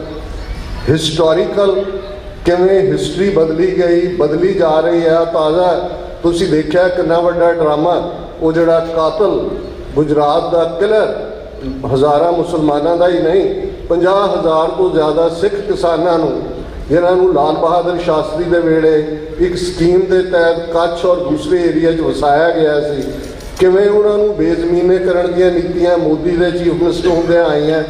ਗੁਜਰਾਤ ਹਾਈ ਕੋਰਟ 'ਚ ਉਹਨਾਂ ਨੇ ਕੇਸ ਜਿੱਤਿਆ। ਇਹੀ ਅਮਿਤ ਸ਼ਾਹ ਉਹਦੇ ਨਾਲ ਕਾਤਲ ਹੋਮ ਮਿਨਿਸਟਰ ਉੱਥੇ ਵੀ ਸੀ, ਉਹ ਅੱਜ ਵੀ ਸੁਪਰੀਮ ਕੋਰਟ ਦੇ ਵਿੱਚ ਪਿਆ। ਕਿਵੇਂ ਗੁੰਡਿਆਂ ਰਾਹੀਂ ਉਹਨਾਂ ਸਿੱਖ ਕਿਸਾਨਾਂ ਨੂੰ ਹਰਾਸ ਕੀਤਾ ਗਿਆ ਔਰ ਕਿਵੇਂ ਮਾਸੂਮੀਅਤ ਦੇ ਨਾਲ ਦਿੱਲੀ ਦੇ ਵਿੱਚ ਵੀਰ ਬਾਲ ਦਿਵਸ ਦੇ ਨਾਂ ਥੱਲੇ ਇੱਕ ਨਵਾਂ ਨੈਰੇਟਿਵ। ਔਰ ਇਹ ਗੱਲ ਨਹੀਂ ਹੈ ਸਾਡਾ ਵੀ ਇੱਕ ਤਬਕਾ, ਚਲੋ ਜੀ ਕੋਈ ਤਾਂ ਕੰਮ ਚੰਗਾ ਕਰਦਾ ਹੈ, ਚੰਗੇ ਦੀ ਤਾਰੀਫ ਕਰਨੀ ਚਾਹੀਦੀ ਹੈ। ਤੁਸੀਂ ਜੇ ਦੇਖੋਗੇ, ਥੋੜ੍ਹਾ ਬਹੁਤ ਇਹਨੂੰ ਐਨਾਲਾਈਜ਼ ਕਰੋਗੇ ਹਕੀਕਤ ਰਾਏ ਇੱਕ ਸਹਿਜਧਾਰੀ ਸਿੱਖ ਪਰਿਵਾਰ ਦਾ ਬੱਚਾ ਜਿਹੜਾ ਕਿ ਲਾਹੌਰ ਦੇ ਵਿੱਚ ਸ਼ਹੀਦ ਕੀਤਾ ਜਾਂਦਾ ਹੈ। ਅੱਜ ਸਾਡੇ ਕਿਸੇ ਗੁਰਦੁਆਰੇ ਜਾਂ ਕਿਸੇ ਸਾਡੇ ਇਤਿਹਾਸ ਦੀਆਂ ਕਿਤਾਬਾਂ 'ਚ ਹਕੀਕਤ ਰਾਏ ਨਹੀਂ ਹੈ, ਕਿਉਂਕਿ ਇਹੀ ਲੈ ਗਏ ਹਿੰਦੂ ਤਵੀ ਵੀਰ ਹਕੀਕਤ ਰਾਏ ਬਣਾ ਦਿੱਤਾ ਹੈ, ਉਹਨੂੰ ਦੇਵੀ ਦਾ ਪੁਜਾਰੀ ਬਣਾ ਦਿੱਤਾ ਹੈ। ਹਾਲਾਂਕਿ ਹਕੀਕਤ ਰਾਏ ਉਹ ਇੰਪੋਰਟੈਂਟ ਕਰੈਕਟਰ ਸੀ ਕਿ ਸਿੱਖ ਰਾਜ ਦੇ ਵੇਲੇ ਜਿਹੜਾ ਸਾਡਾ ਐਨੂਅਲ ਸਪੋਰਟਸ ਫੈਸਟੀਵਲ ਜਾਂ ਐਨੂਅਲ ਸਾਡੇ ਰਾਜ ਦਾ ਫੰਕਸ਼ਨ ਸੀ, ਉਹ ਹਕੀਕਤ ਰਾਏ ਦੀ ਸਮਾਧ 'ਤੇ ਹੁੰਦਾ ਸੀ ਲਾਹੌਰ, ਲੇਕਿਨ ਉਹਨੂੰ ਵੀਰ ਬਣਾ ਕੇ ਲੈ ਗਏ। ਅੱਜ ਵੀ ਇਹਨਾਂ ਦਾ ਨੈਰੇਟਿਵ ਵੀਰ ਬੰਦਾ ਵੈਰਾਗੀ, ਇਹ ਵੀਰ ਸਾਵਰਕਰ, ਇਹ ਸਾਰੇ ਕੌਣ ਲੋਕ ਨੇ? ਹੁਣ ਇਹੀ ਵੀਰ ਦੇ ਥੱਲੇ ਲਿਜਾ ਰਹੇ ਨੇ। ਸਾਨੂੰ ਅਜੇ ਅਹਿਸਾਸ ਨਹੀਂ ਹੋ ਰਿਹਾ। ਅਸੀਂ ਤਾਂ ਦੇਖਿਆ ਵੀ ਸ਼੍ਰੋਮਣੀ ਕਮੇਟੀ ਦੀਆਂ ਕਿਤਾਬਾਂ 'ਚ ਕਿਵੇਂ ਇਹਨਾਂ ਨੇ ਸਾਰਾ ਕੁਝ ਬਦਲਿਆ ਔਰ ਕਿਸ ਲੈਵਲ ਦੇ ਉੱਤੇ ਇਹ ਨੈਰੇਟਿਵ ਸਿਰਜਿਆ ਗਿਆ। ਇਹੀ ਕੁਝ ਹਿਸਟਰੀ ਬਦਲੀ ਜਾਂਦੀ ਹੈ। ਇਕਨੋਮਿਕਲ ਜੈਨੋਸਾਈਡ, ਖੇਤੀ ਕਾਨੂੰਨ, 13 ਮਹੀਨੇ ਦੀ ਐਜੂਕੇਸ਼ਨ, ਸਿੱਖ ਕੌਮ ਦੀ ਜਿੱਤ ਬਹੁਤ ਵੱਡੀ ਗੱਲ ਹੈ, ਪਰ ਇਹ ਇਕਨੋਮਿਕਲ ਜੈਨੋਸਾਈਡ ਦਾ ਫਾਈਨਲ ਸਟੈਪ ਸੀ, ਕਿਉਂਕਿ ਹਮੇਸ਼ਾ ਇਕਨੋਮੀ ਦੇ ਨਾਲ ਕੌਮਾਂ ਕਬੀਲਿਆਂ ਦਾ ਨਿਵਾਸ ਵੀ ਜੁੜਿਆ ਹੁੰਦਾ ਹੈ, ਡੈਮੋਗ੍ਰਾਫੀ ਵੀ ਜੁੜੀ ਹੁੰਦੀ ਹੈ, ਉਹਨਾਂ ਦੀ ਹੋਂਦ ਵੀ ਜੁੜੀ ਹੁੰਦੀ ਹੈ। ਤੇ ਜੇ ਸਿੱਖ ਰਾਜ ਦੇ ਜਾਂ ਪੋਲੀਟੀਕਲ ਪਾਵਰ ਦੇ ਵਿਸ਼ਵੇਂ ਦੇਖਣੇ ਹੋਣ, ਬਾਬਾ ਬੰਦਾ ਸਿੰਘ ਬਹਾਦਰ ਨੂੰ ਅਸੀਂ ਇਤਿਹਾਸ ਦੇ ਵਿੱਚੋਂ ਥਾਂ ਨਹੀਂ ਦਿੱਤੀ। ਇਹ ਤਾਂ ਉਹ ਜਿਹੜਾ ਆਰੀਆ ਸਮਾਜੀ ਬਣ ਗਿਆ ਸੀ, ਭਾਈ ਮਤੀ ਦਾਸ ਦੇ ਪਰਿਵਾਰ ਦਾ ਭਾਈ ਪਰਮਾਨੰਦ, ਜਿਹਨੇ ਵੀਰ ਬੰਦਾ ਵੈਰਾਗੀ ਕਿਤਾਬ ਲਿਖੀ ਤੇ ਸਾਨੂੰ ਸਮਝ ਆਈ ਵੀ ਇਹ ਸਾਡਾ ਇੱਕ ਬਹਾਦਰ ਜਿਹਨੂੰ ਅਸੀਂ ਐਵੇਂ ਹੀ ਬਣਾ ਦਿੱਤਾ ਜੀ, ਉਹ ਗੁਰੂ ਬਣ ਗਿਆ, ਉਹ ਵਿਆਹ ਕਰਾ ਲਿਆ, ਉਹਨੇ ਇਹ ਕਰ ਲਿਆ, ਉਹ ਕਰ ਲਿਆ, ਤੇ ਉਹ ਲੈ ਗਏ। ਉਦੋਂ ਸਾਨੂੰ ਫਿਰ ਸਾਡੇ ਸਰ ਕਰਮ ਸਿੰਘ ਹਿਸਟੋਰੀਅਨ ਹੋਣ ਜਾਂ ਡਾਕਟਰ ਗੰਡਾ ਸਿੰਘ ਹੋਣ, ਕਿਵੇਂ ਉਹ ਬੰਦਾ ਸਿੰਘ ਬਹਾਦਰ ਅੱਜ ਸਾਡੇ ਵਾਪਸ ਮੁੜਦੇ ਨੇ। ਪਰ ਰਾਜ ਦੀ ਗੱਲ, ਜਦੋਂ ਅਸੀਂ ਖਾਲਿਸਤਾਨ ਦੀ ਗੱਲ ਕਰਦੇ ਹਾਂ, ਇਹ ਮਹਿਜ਼ ਇੱਕ ਟੈਰੀਟਰੀ ਨਹੀਂ ਹੈ। ਅੱਜ ਸਾਡੇ ਕੋਲ 50,300 square kilometre Indian occupied Punjab ਹੈ। ਉਹਦੇ 'ਚ ਤੁਸੀਂ ਗੰਗਾਨਗਰ, ਹਨੂਮਾਨਗੜ੍ਹ ਬਣਾ ਲੈਂਦੇ ਹੋ, ਨੈਚੁਰਲ ਹਿਲਸ ਹਿਮਾਚਲ ਦੀਆਂ ਨੇ, ਹਰਿਆਣੇ ਦਾ ਜੀਂਦ ਤੱਕ ਦਾ, ਜਮਨਾ ਤੱਕ ਜਿਹੜਾ ਸਾਡੇ ਨੈਚੁਰਲ 47-48 ਤੱਕ ਦੇ ਸਿੱਖ ਰਿਆਸਤਾਂ ਦਾ ਹਿੱਸਾ ਸੀ। ਇਸ ਤੋਂ ਬੜੇ ਵੱਡੇ ਵੱਡੇ ਮੁਲਕ ਦੁਨੀਆ ਦੇ ਵਿੱਚ ਐਗਜ਼ਿਸਟ ਕਰਦੇ ਨੇ। ਪਰ ਗੱਲ ਅਸੀਂ ਉਸ ਸਿਧਾਂਤਕ ਹੋਂਦ ਦੀ ਕਰਦੇ ਹਾਂ ਕਿ ਕਿਵੇਂ ਪੋਲੀਟੀਕਲ ਪਾਵਰ ਦੇ ਨਾਲ ਲੋਕਾਂ ਦੀ ਕਿਸਮਤ ਜੁੜੀ ਹੁੰਦੀ ਹੈ, ਉਹਨਾਂ ਦੀ ਆਰਥਿਕਤਾ ਜੁੜੀ ਹੁੰਦੀ ਹੈ, ਉਹਨਾਂ ਦੀ ਆਜ਼ਾਦੀ ਬੋਲਣ ਦੀ ਵੀ ਜੁੜੀ ਹੁੰਦੀ ਹੈ। ਤੇ ਬਾਬਾ ਬੰਦਾ ਸਿੰਘ ਬਹਾਦਰ ਜਦੋਂ ਉਹ 1710 ਦੇ ਵਿੱਚ ਕ੍ਰਿਸ਼ਮਾ ਕਰਦੇ ਨੇ, 800 ਸਾਲ ਦਾ ਉਸ ਖਿੱਤੇ ਦਾ ਇਤਿਹਾਸ ਬਦਲਿਆ ਜਾਂਦਾ, ਸੂਰਜ ਚੜ੍ਹਨ ਤੋਂ ਸੂਰਜ ਡੁੱਬਣ ਤੱਕ ਉਹ ਸਾਰਾ ਪਾਰਟ ਬਦਲ ਜਾਂਦਾ ਹੈ। ਤੇ ਪਹਿਲਾ ਆਰਡੀਨੈਂਸ ਅੱਜ ਦੀ ਜ਼ਬਾਨ 'ਚ ਅਸੀਂ ਕਹਾਂਗੇ, ਪਹਿਲਾ ਫਰਮਾਨ ਜਿਹੜਾ ਰਾਇਲ ਸਟੈਂਪ ਦੇ ਥੱਲੇ, ਦੋ ਗੱਲਾਂ ਦਾ ਧਿਆਨ ਰਹੇ ਸੰਗਤ ਦੇ ਵਿੱਚ, ਆਲਮ ਫਜ਼ਲ ਸਾਡੇ ਵੀਰ ਬੈਠੇ ਨੇ, ਉਹ ਇਸ ਗੱਲ ਨੂੰ ਸਮਝਦੇ ਨੇ ਕਿ ਕਿਵੇਂ ਦੁਨੀਆ ਦੇ ਵਿੱਚ ਜਿਹੜਾ ਚੇਂਜ ਹੈ ਉਸ ਦੇ ਲਈ ਤੁਹਾਡਾ ਸਿਧਾਂਤ ਕਿੰਨੀ ਅਹਿਮੀਅਤ ਰੱਖਦਾ ਹੈ। ਅਸੀਂ ਦੇਖ ਤੇ ਫਤਿਹ ਇਹ ਹਮੇਸ਼ਾ ਕਹਿੰਦੇ ਹਾਂ, ਪਰ ਜਦੋਂ ਤੁਹਾਡੇ ਕੋਲ ਪਹਿਲਾ ਰਾਜ, ਸਾਡੀ ਪੋਲੀਟੀਕਲ ਪਾਵਰ ਐਸਟੈਬਲਿਸ਼ ਹੋਈ, ਜਿਹੜਾ ਪਹਿਲਾ ਕੋਇਨ, ਪਹਿਲਾ ਸਿੱਕਾ ਘੜਿਆ ਗਿਆ, ਉਸ ਦੇ ਉੱਤੇ ਅਲਫਾਜ਼ ਸਨ, ਦੇਗੋ ਤੇਗੋ ਫਤਿਹ ਹੋ, ਨੁਸਰਤ ਬੇਦਰੰਗ ਯਾਫਤ ਅਜ਼ ਨਾਨਕ ਗੁਰੂ ਗੋਬਿੰਦ ਸਿੰਘ, ਕਿ ਦੇਗ ਤੇ ਫਤਿਹ ਤੇ ਅਤੁੱਟ ਬਖਸ਼ਿਸ਼ਾਂ, ਅਨਹਿੰਡਰਡ ਸਪਲਾਈਜ਼, ਇਹ ਸਾਨੂੰ ਗੁਰੂ ਨਾਨਕ ਗੁਰੂ ਗੋਬਿੰਦ ਸਿੰਘ ਸਾਹਿਬ ਨੇ ਬਖਸ਼ੀਆਂ। ਇਹ ਹੁੰਦਾ ਹੈ ਪੋਲੀਟੀਕਲ ਪਾਵਰ ਦੇ, ਔਰ ਇਸੇ ਹੀ ਜਿਹੜਾ ਸਿੱਕੇ ਦੇ ਨਾਲ ਜਿਹੜੀ ਰਾਇਲ ਸਟੈਂਪ ਜਾਰੀ ਹੁੰਦੀ ਹੈ, ਜਿਹੜੀ ਸਟੈਂਪ ਸਿੱਖ ਰਾਜ ਸਰਕਾਰੇ ਖਾਲਸਾ ਜੀਓ ਮਹਾਰਾਜਾ ਰਣਜੀਤ ਸਿੰਘ ਦੇ ਵੇਲੇ ਵੀ ਰਹਿੰਦੀ ਹੈ, ਦੇਗੋ ਤੇਗੋ ਫਤਿਹ ਹੋ, ਨੁਸਰਤ ਬੇਦਰੰਗ ਯਾਫਤ ਅਜ਼ ਨਾਨਕ ਗੁਰੂ ਗੋਬਿੰਦ ਸਿੰਘ, ਕਿ ਦੇਗ ਤੇਗ ਫਤਿਹ ਤੇ ਨਾ ਮੁੱਕਣ ਵਾਲੀਆਂ ਸਪਲਾਈਜ਼, ਇਹ ਸਾਨੂੰ ਗੁਰੂ ਨਾਨਕ ਗੁਰੂ ਗੋਬਿੰਦ ਸਿੰਘ ਸਾਹਿਬ ਨੇ ਬਖਸ਼ੀਆਂ। ਤੇ ਉਸ ਦੇ ਨਾਲ ਸਿੱਕੇ ਦੀ ਜਿਹੜੀ ਇਬਾਰਤ ਪਰਸ਼ੀਅਨ ਦੀ, ਸਿੱਕਾ ਜ਼ਦ ਬਰ ਹਰ ਦੋ ਆਲਮ, ਤੇਗ ਨਾਨਕ ਵਾਹਬ ਅਸ, ਫਤਿਹ ਗੋਬਿੰਦ ਸਿੰਘ ਸ਼ਾਹੇ ਸ਼ਾਹਾਂ, ਫਜ਼ਲ ਸੱਚਾ ਸਾਹਿਬ ਅਸ, ਕਿ ਅਸੀਂ ਦੋ ਜਹਾਨਾਂ ਦੇ ਵਿੱਚ ਇਹ ਸਿੱਕਾ ਚਲਾਇਆ। ਗੁਰੂ ਨਾਨਕ ਦੀ ਤੇਗ ਤੇ ਫਤਿਹ ਸਾਨੂੰ ਸ਼ਾਹਾਂ ਦੇ ਸ਼ਹਿਨਸ਼ਾਹ ਗੁਰੂ ਗੋਬਿੰਦ ਸਿੰਘ ਸਾਹਿਬ ਨੇ ਬਖਸ਼ੀ ਹੈ। ਔਰ ਇਸ ਸਟੈਂਪ ਦੇ ਥੱਲੇ, ਇਸ ਸਿੱਕੇ ਦੇ ਜਾਰੀ ਹੋਣ ਨਾਲ ਪਹਿਲਾ ਹੁਕਮ ਕੱਢਿਆ ਜਾਂਦਾ ਹੈ, ਜ਼ਮੀਨ ਵਾਹੁਣ ਵਾਲਾ ਜ਼ਮੀਨ ਦਾ ਮਾਲਕ ਹੈ। Tiller of the land is the owner of the land. 310 ਸਾਲ ਬਾਅਦ ਉਸ ਇਤਿਹਾਸ ਨੂੰ ਪੁੱਠਾ ਗੇੜਾ ਦੇਣ ਦਾ ਯਤਨ ਸੀ ਪੰਜਾਬ ਦੇ ਕਿਸਾਨਾਂ ਨੂੰ। ਔਰ ਇਸੇ ਲਈ ਟਰਮ ਅੱਜ ਵੀ ਅਸੀਂ ਇਕੱਲਾ ਜੱਟ ਜ਼ਿਮੀਂਦਾਰ ਲਫ਼ਜ਼ ਆਪਣੇ ਆਪ 'ਚ ਦੱਸਦਾ ਹੈ ਕਿ ਹਰ ਵਾਹੀਕਾਰ ਜਿਹੜਾ ਟਿਲਰ ਸੀ ਉਹ ਜ਼ਿਮੀਂਦਾਰ ਬਣ ਗਿਆ, ਜ਼ਿਮੀਂਦਾਰ ਓਨਰ ਹੈ। ਇਹ ਰਾਜ ਭਾਗ ਦਾ ਕ੍ਰਿਸ਼ਮਾ ਹੁੰਦਾ ਹੈ ਤੇ ਜਿਨ੍ਹਾਂ ਦੇ ਹੱਥ ਅੱਜ ਪੋਲੀਟੀਕਲ ਪਾਵਰ ਹੈ, ਇਸ ਗੱਲ ਦਾ ਧਿਆਨ ਰਹੇ। ਇਹ ਜਿਹੜੇ ਇਤਿਹਾਸ ਦੀ ਸਾਈਕੋ ਹਿਸਟਰੀ ਹੁੰਦੀ ਹੈ ਇਹ ਲਗਾਤਾਰਤਾ ਨਾਲ ਚੱਲਦੀ ਰਹਿੰਦੀ ਹੈ, ਇਹ ਮਰਦੀ ਨਹੀਂ ਹੈ। ਜੇ ਗੁਰੂ ਨਾਨਕ ਸਾਹਿਬ ਨੇ ਜਨੇਊ ਵਾਲਾ ਹੱਥ ਫੜ ਕੇ ਪੰਡਤ ਦਾ ਸਿੱਖੀ ਵੈਲਿਊਜ਼ ਦੀ ਨੀਂਹ ਰੱਖੀ ਸੀ ਤੇ ਜਨੇਊ ਵਾਲੇ ਇਹ ਭੁੱਲੇ ਨਹੀਂ ਨੇ।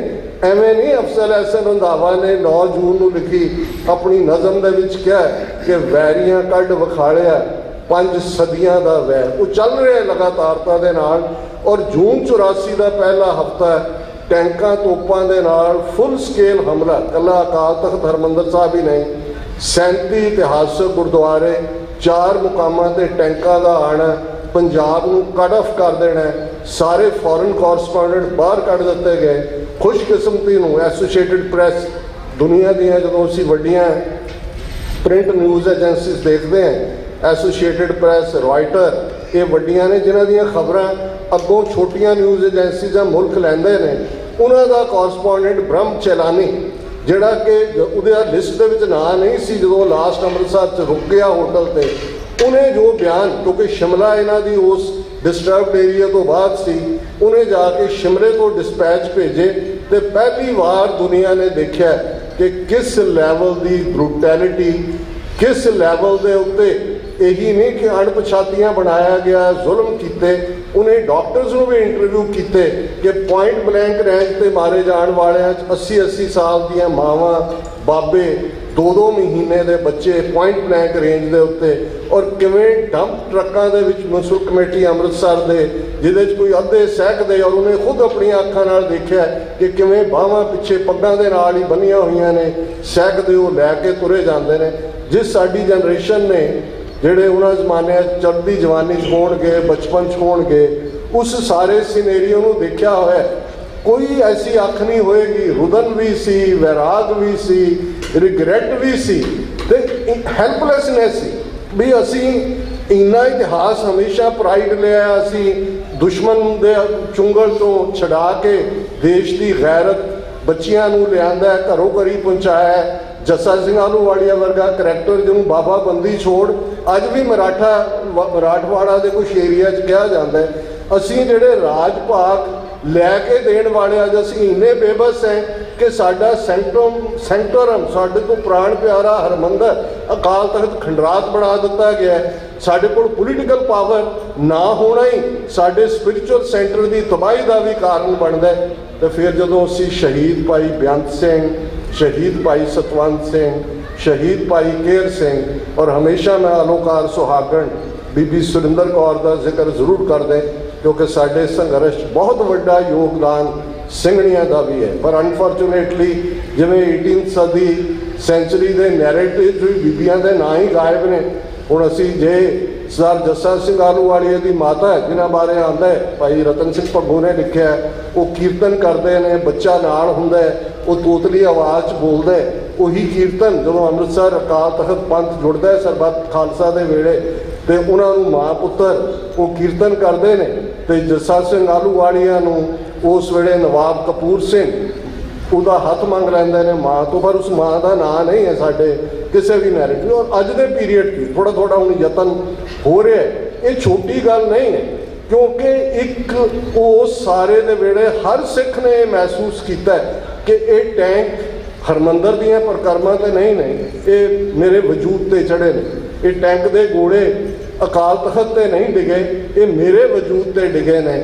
ਤੇ ਅਸੀਂ ਹਮੇਸ਼ਾ ਇਹਨਾਂ 3 ਯੋਧਿਆਂ ਔਰ ਭਾਈ ਹਰਜਿੰਦਰ ਸਿੰਘ ਜਿੰਦਾ, ਭਾਈ ਸੁਖਦੇਵ ਸਿੰਘ ਸੁੱਖਾ, ਦੋਨੋਂ ਹੀ ਕੀ ਜਿਹੜੇ ਪਲੇਅਰ ਨੇ, ਇੰਦਰਾ ਗਾਂਧੀ ਔਰ ਜਨਰਲ ਵੈਦਿਆ। ਹੁਣ ਇਹ ਨਹੀਂ ਕੋਈ ਕਹੇ ਜੀ ਜਨਰਲ ਵੈਦਿਆ ਆਪਣੀ ਡਿਊਟੀ ਕਰ ਰਿਹਾ ਸੀ, ਨਹੀਂ। ਤੁਸੀਂ ਜਿਹੜਾ ਵੈਸਟਰਨ ਕਮਾਂਡ ਦਾ ਸੀਨੀਅਰ ਮੋਸਟ ਜਨਰਲ ਸੀ ਸਿਨਹਾ, ਔਰ ਉੱਤੇ ਇੱਕ ਰਵਾਇਤ ਹੈ ਵੈਸਟਰਨ ਕਮਾਂਡ ਸਭ ਤੋਂ ਸਟਰੋਂਗ ਕਮਾਂਡ ਹੁੰਦੀ ਸੀ, ਉਹਨੇ ਹੀ ਮੁਖੀ ਬਣਨਾ ਹੁੰਦਾ ਸੀ। ਔਰ ਈਵਨ ਉਹਨਾਂ ਦੇ ਇੰਟਰਵਿਊ ਸਿਨਹਾ ਨੇ ਕਿਤਾਬ ਵੀ ਲਿਖੀ, ਮੀਡੀਆ 'ਚ ਤੁਸੀਂ ਜਾ ਕੇ ਦੇਖ ਸਕਦੇ ਹੋ।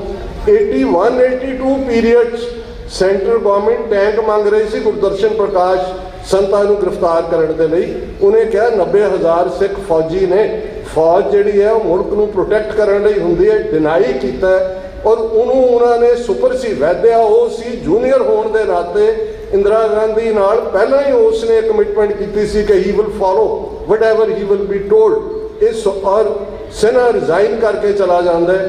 ਉਸ ਜਨਰਲ ਵੈਦਿਆ ਨੂੰ ਪੂਨੇ ਜਾ ਕੇ ਸਜ਼ਾ ਯਾਫਤਾ ਕਰਨਾ, ਇੰਦਰਾ ਗਾਂਧੀ ਨੂੰ ਐਨ 31 ਅਕਤੂਬਰ ਆਲ ਵਿਚ ਇਜ਼ ਡੇ। ਮੈਂ ਬਹੁਤ ਵਾਰ ਦੇਖਦਾ ਹਿਸਟਰੀ ਦੇ ਕੁਝ ਕੋਇਨਸੀਡੈਂਸ ਹੁੰਦੇ ਨੇ। ਜੇ 9 ਅਕਤੂਬਰ ਦਾ ਦਿਨ ਮੂਲ ਨਾਨਕਸ਼ਾਹੀ ਕੈਲੰਡਰ ਮੁਤਾਬਕ ਗੁਰੂ ਰਾਮਦਾਸ ਜੀ ਦਾ ਪ੍ਰਕਾਸ਼ ਪੁਰਬ ਹੈ ਤੇ 9 ਅਕਤੂਬਰ ਦਾ ਦਿਨ ਹੀ ਭਾਈ ਹਰਜਿੰਦਰ ਸਿੰਘ ਜਿੰਦਾ, ਭਾਈ ਸੁਖਦੇਵ ਸਿੰਘ ਸੁੱਖਾ ਦਾ ਸ਼ਹੀਦੀ ਦਿਨ ਹੈ, ਜਿਸ ਦਿਨ ਪੂਨਾ ਜੇਲ੍ਹ 'ਚ ਉਹਨਾਂ ਨੂੰ ਫਾਂਸੀ ਦਿੱਤੀ ਗਈ। ਹੁਣ ਇਹ ਕੋਇਨਸੀਡੈਂਸ ਨੇ ਹਿਸਟਰੀ ਦੇ, ਪਰ ਦਿਲਚਸਪ ਕੋਇਨਸੀਡੈਂਸ ਨੇ ਕਿ 31 ਅਕਤੂਬਰ ਦਾ ਦਿਨ ਯੂਰਪ ਦੇ ਵਿੱਚ ਆਲ ਗੋਸਟ ਡੇ ਦੇ ਤੌਰ ਤੇ ਮਨਾਇਆ ਜਾਂਦਾ ਹੈ। ਕ੍ਰਿਸਚੀਅਨਿਟੀ 'ਚ ਵੀ ਭੂਤਾਂ ਪ੍ਰੇਤਾਂ ਦਾ ਕਾਨਸੈਪਟ ਹੈਗਾ। ਹੁਣ ਇਸੇ ਲਈ ਹੈਲੋਵੀਨ ਵਾਲੇ ਦਿਨ ਬਹੁਤ ਸਾਰੇ ਉਸ ਕਿਸਮ ਦੇ ਪਹਿਰਾਵੇ ਡਰਾਉਣੇ ਜਿਹੇ ਪਾਏ ਜਾਂਦੇ ਨੇ।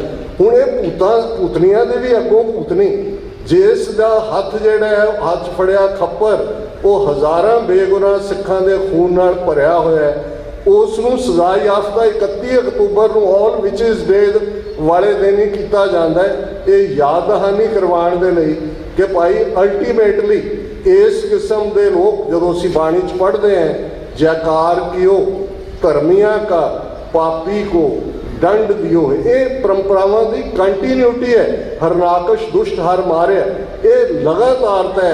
भाई बेअंत सिंह, भाई सतवंत सिंह साडे इतिहास के बहुत वड्डे करैक्टर, बहुत वड्डे। और मैं उस पीरीयड दे विच हमेशा जदों चढ़दी कला इंटरनैशनल इतों अखबार छपदा रहा, कोविड तक आलमोस्ट 25-26 साल मैं उसके एडिटोरीयल बोर्ड के नाते एडिटोरीयल भी लिखता रहा, खालिस्तान कॉलम के थले भी। तो मैं हमेशा इन्हों खालिस्तानी गगन, खालसा गगन के रोशन सितारे जिन्हों का कोई मुकाबला नहीं है, लेकिन हकूमत ने जिमें उस नैरेटिव को भी बदलने की कोशिश की।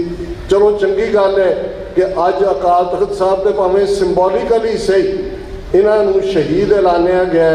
वो 31 अक्तूबर भाई बेअंत सिंह का शहीदी दिन होए, ਜਾਂ 6 जनवरी 1999 ਜਦੋਂ कि भाई सतवंत सिंह, भाई केर सिंह उन्होंने तिहाड़ जेल की फिजा बदली जयकारियां नारियां दे नाल।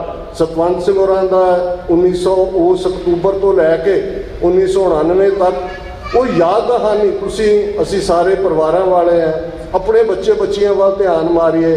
20-21 साल का नौजवान मंगनी हुई है, तुहाडे सामने जिंदगी के ड्रीम ने, जिंदगी है तुसी किवें जिउणी है। बेअंत सिंह जिहड़ा मोस्ट लाइकेबल उहदा पुलिस ऑफिसर है, इंदिरा गांधी के फॉरन टूरस वेले हमेशा नाल लैके जाती है, उहदा एक वसदा रसदा परिवार है। वो किवें इस सारे पार्ट नूं, क्योंकि उन्होंने सामने, और ये गल एक क्राइटेरिया जदों असीं भाई सुबेग सिंह, शाहबाज सिंह उन्हों का इतिहास पढ़ते हैं, तुसीं वाकफ हो इतिहास तो, कि फतवा देने वाला काजी ये कहता है कि भाई साहब तुसी तो अपनी जिंदगी भोग लई, तुहाडा इक्को एक पुत्र है, इनू ही कहो इस्लाम कबूल ले, घट्टो घट्ट तुहाडी कुल तो रहेगी तुरेगी। तो जिहड़ा जवाब भाई साहब ने दिता है साडे इतिहास के पन्नियां ने सांभिया होया है, हम कारण गुरकुल गवाई, हम कुल राखें कवन वडाई, कि साडी खातर गुरु ने अपना सरबंस कुर्बान किया। इन पुत्रन के शीस पर वार दिए सुत चार, चार मूए तो क्या भया जीवत कई हजार। अज सिक्खी की परख है तो मैं अपनी कुल का फिक्र करा नहीं, वो चरखड़ियां ते चढ़ जाते हैं। बेअंत सिंह, सतवंत सिंह उही लड़ी की कंटीन्यूटी है। उन्होंने अपना परिवारक जीवन कोई होर करियर नज़र नहीं आया, उन्होंने नज़र आया तो गुरु पंथ। और उन्होंने जिमें शहीदी जाम भाई सतवंत सिंह, भाई केर सिंह ने जिमें तिहाड़ जेल के विच एक नवा इतिहास सिरजा। और इन्हों का हाल देखो, बहुत बार असी कुछ चीज़ां हुण इन्हां दोनों के जिहड़े रिमेन्स ने, जिन्होंने तुसी अस्थियां या फुल कोई भी लफज कह सकते हो, वो कीरतपुर नहीं लियाण दिते गए, गंगा च जाके पाए ने। और मेरा हमेशा लाइटर रेंज कहना हुंदा भी इन्होंने साडे खालिस्तान का बॉर्डर गंगा तक खिंच दिता है, क्योंकि असी हर उस हिस्टरी नूं रीट्रेस करना है। पोलीटिकल पावर नाल ही हुंदा है। ਹੁਣ ਤੁਸੀਂ ਦਿੱਲੀ ਜਾਂਦੇ ਹੋ 9-10 ਗੁਰਦੁਆਰੇ ਇੰਨੀਆਂ ਰੌਣਕਾਂ, ਬਹੁਤਿਆਂ ਨੂੰ ਲੱਗਦਾ ਪਤਾ ਨਹੀਂ ਇਹ ਗੁਰੂ ਸਾਹਿਬ ਦੀ ਸ਼ਹਾਦਤ ਤੋਂ ਬਾਅਦ ਇਵੇਂ ਹੀ ਤੁਰੇ। ਨਹੀਂ, 1675 'ਚ ਗੁਰੂ ਤੇਗ ਬਹਾਦਰ ਸਾਹਿਬ ਦੀ ਸ਼ਹਾਦਤ ਹੁੰਦੀ ਹੈ।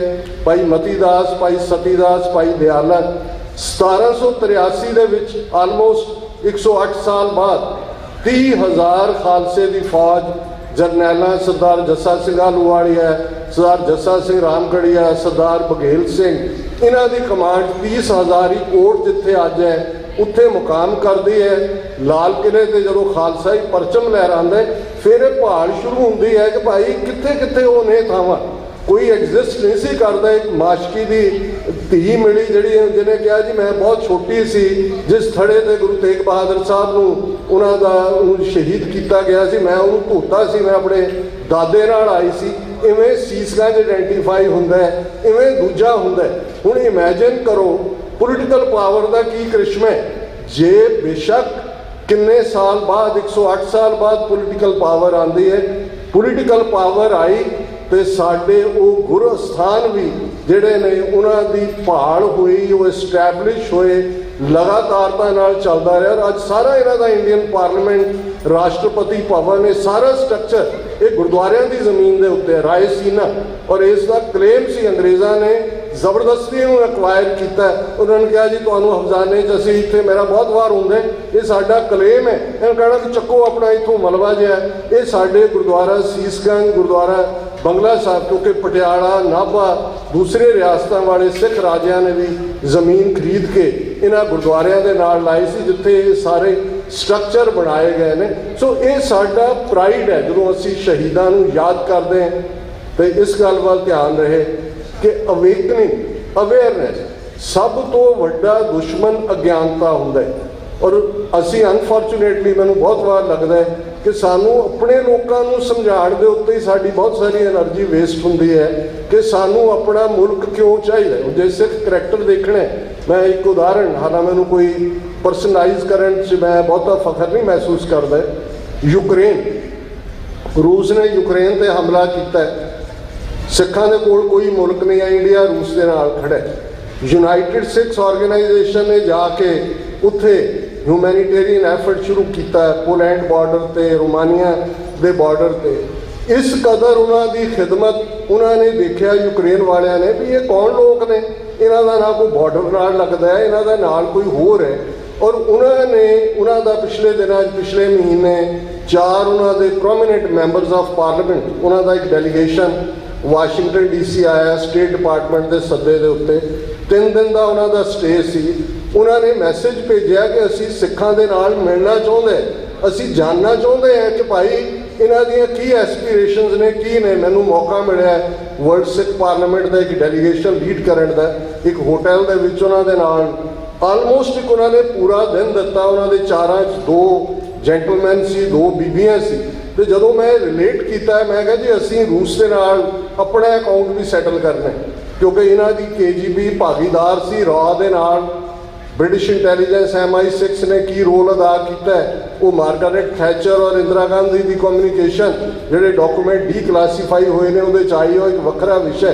ਔਰ ਉਹਨਾਂ ਦੇ ਇਸ ਕਿਸਮ ਉਹਨਾਂ ਦੇ ਵਿੱਚ ਥੈਂਕਫੁਲਨੈਸ ਸੀ ਕਿ ਵੀ ਤੁਹਾਡੀ ਕੌਮ, ਤੁਹਾਡੇ ਉਹਨਾਂ ਨੂੰ ਦੱਸਿਆ ਵੀ ਅਸੀਂ ਨੇਸ਼ਨਲੈਸ ਲੋਕ ਹੈ, ਅਸੀਂ ਤਾਂ ਆਪਣੀ ਹੋਂਦ ਦੀ ਲੜਾਈ ਲੜ ਰਹੇ, ਪਰ ਸਾਡੇ ਗੁਰੂ ਨੇ ਸਾਨੂੰ ਸਿਖਾਇਆ ਹੋਇਆ, ਅਸੀਂ ਰੈੱਡ ਕਰਾਸ ਤੋਂ ਬਹੁਤ ਪਹਿਲਾਂ ਭਾਈ ਕਨ੍ਹਈਆ ਜੀ ਰਾਹੀਂ ਉਸ ਰੈੱਡ ਕਰਾਸ ਨੂੰ ਫਾਊਂਡ ਕੀਤਾ ਹੋਇਆ। ਔਰ ਸਾਨੂੰ ਲੱਗਾ ਵੀ ਤੁਹਾਡੇ ਨਾਲ ਧੱਕਾ ਹੋ ਰਿਹਾ, ਤੁਹਾਡੇ ਆਮ ਲੋਕ ਕਿੰਨੇ ਮਿਲੀਅਨ ਇੰਟਰਨਲੀ ਡਿਸਪਲੇਸ ਹੋਏ ਨੇ, ਕਿੰਨੇ ਜਿਹੜੇ ਨੇ ਮੁਲਕ 'ਚੋਂ ਬਾਹਰ ਨਿਕਲੇ ਨੇ। ਔਰ ਇਹ ਮੈਂ ਇਸ ਲਈ ਕੋਟ ਕਰ ਰਿਹਾ ਕਿ ਸਾਨੂੰ ਬਹੁਤ ਵਾਰ ਅੱਜ ਅਸੀਂ ਜਿਸ ਪ੍ਰੋਸੈਸ 'ਚੋਂ ਗੁਜ਼ਰ ਰਹੇ ਹਾਂ, ਚੈਲੰਜਸ ਬਹੁਤ ਨੇ, ਦੁਸ਼ਮਣ ਬਾਤ ਕਰੇ ਅਨਹੋਣੀ, ਇਹਦੇ ਬਾਵਜੂਦ ਸਾਡੀਆਂ ਪ੍ਰਾਪਤੀਆਂ ਵੀ ਬਹੁਤ ਨੇ। ਅਰਮੀਨੀਅਨਸ ਨੂੰ 100 ਸਾਲ ਲੱਗਾ ਕਿ ਜੈਨੋਸਾਈਡ ਰੈਕਗਨਾਈਜ਼ ਕਰਵਾਉਣਾ। ਇੱਥੇ ਤੁਹਾਡੇ ਕੈਨੇਡਾ ਦੀ ਓਨਟਾਰੀਓ ਸਟੇਟ ਨੇ ਜਦੋਂ ਇਸ ਮਤੇ ਨੂੰ ਕੀਤਾ, ਅੱਜ ਅਮਰੀਕਾ ਦੇ ਵਿੱਚ New Jersey state, Pennsylvania state, California state, Connecticut state ਨੇ 29 ਅਪ੍ਰੈਲ 1986 ਖਾਲਿਸਤਾਨ ਐਲਾਨ ਦਿਵਸ ਨੂੰ as a Sikh freedom day recognise ਕੀਤਾ। ਇਹ ਛੋਟੀਆਂ ਪ੍ਰਾਪਤੀਆਂ ਨਹੀਂ ਨੇ। ਕੈਨੇਡਾ ਦੇ ਵਿੱਚ ਜਸਟਿਨ ਟਰੂਡੋ ਦੀ ਟ੍ਰਿਪ, ਉਹਨੂੰ ਲੈ ਕੇ ਕਿਵੇਂ ਉਹਨਾਂ ਨੇ ਜਿਹੜਾ ਵਿਲੀਫਾਈ ਕੀਤਾ ਟਰੂਡੋ ਨੂੰ, ਕਿਵੇਂ ਆਪਣਾ ਇੱਥੋਂ ਦਾ ਇੱਕ ਇੰਟੈਲੀਜੈਂਸ ਏਜੰਟ ਨਾਲ ਤੋਰਿਆ। ਇਹਦੇ ਬਾਵਜੂਦ ਇਹ ਤੁਹਾਡਾ ਕੈਨੇਡਾ ਦੇ ਵਿੱਚ ਯੋਗਦਾਨ 16-17 MP ਹੋਣਾ, ਵਜ਼ੀਰ ਹੋਣਾ, ਕਈ ਵਾਰ ਸ਼ਾਇਦ ਉਹ ਡਿਲੀਵਰ ਨਹੀਂ ਕਰ ਸਕਦੇ ਜੋ ਸਾਡੀਆਂ ਐਕਸਪੈਕਟੇਸ਼ਨਸ ਨੇ। ਪਰ ਦੁਸ਼ਮਣ ਦੇ ਐਂਗਲ ਤੋਂ ਦੇਖੋ, ਉਹਨਾਂ ਨੂੰ ਜਗਮੀਤ ਸਿੰਘ ਕਿਉਂ ਚੁੱਭਦਾ ਕਿ ਰਾਈਟ ਆਫ ਸੈਲਫ ਡਿਟਰਮੀਨੇਸ਼ਨ ਦੀ ਗੱਲ ਕਰਦੇ, ਉਹਨਾਂ ਨੂੰ ਹਰਜੀਤ ਸਿੰਘ ਸੱਜਣ ਕਿਉਂ ਉਹਨਾਂ ਨੇ ਆਪਣੇ ਦੁਮਛੱਲੇ ਅਮਰਿੰਦਰ ਰਾਹੀਂ, ਇਹਨਾਂ ਦਾ ਖਾਨਦਾਨੀ ਇਤਿਹਾਸ ਹੀ ਟੇਟਰ ਦਵਾੜਾ ਰਿਹਾ, ਹੁਣ ਜਾ ਕੇ ਬੀਜੇਪੀ 'ਚ ਵੜ ਗਿਆ। ਚੋਰਾਂ ਦਾ ਮਹਿਕਮਾ, ਘਰਵਾਲੀ ਦੇ ਵੀ ਅਕਾਊਂਟ ਸਵਿਸ ਬੈਂਕ, ਸਭ ਚੋਰ ਨੇ। ਇਹਨਾਂ ਦੀਆਂ ਫਾਈਲਾਂ ਕੱਢ ਕੇ ਇਹਨਾਂ ਨੂੰ ਉਹ ਦਿਖਾ ਦਿੰਦੇ ਨੇ, ਇਹਨਾਂ ਦੇ ਕੋਲ ਕੋਈ ਚੋਇਸ ਨਹੀਂ ਹੁੰਦੀ। ਲੇਕਿਨ ਇਸ ਦੇ ਬਾਵਜੂਦ ਇੱਕ ਪਾਸੇ ਸੇਵਾ ਸਿੰਘ ਠੀਕਰੀ ਵਾਲੇ ਦੇ ਵਾਰਿਸ ਹੈ ਜਗਮੀਤ ਸਿੰਘ, ਇੱਕ ਪਾਸੇ ਹਰਜੀਤ ਸਿੰਘ ਸੱਜਣ ਨੂੰ ਡਿਫੈਂਸ ਮਿਨਿਸਟਰ ਕੈਨੇਡਾ ਦਾ, ਔਰ ਯੂਕਰੇਨੀਅਨ ਜਦੋਂ ਡੈਲੀਗੇਸ਼ਨ ਕਰ ਰਹੀ ਸੀ ਤਾਂ ਬੀਬੀ ਨੇ ਇਹੀ ਕਿਹਾ, ਕਹਿੰਦੇ ਵੀ little bit I know about Sikh, that a Sikh is defense, a Sikh was defense minister of Canada। ਸੋ ਕਈ ਵਾਰ ਇਹ ਬਹੁਤ ਵੱਡੀਆਂ ਗੱਲਾਂ ਨੇ।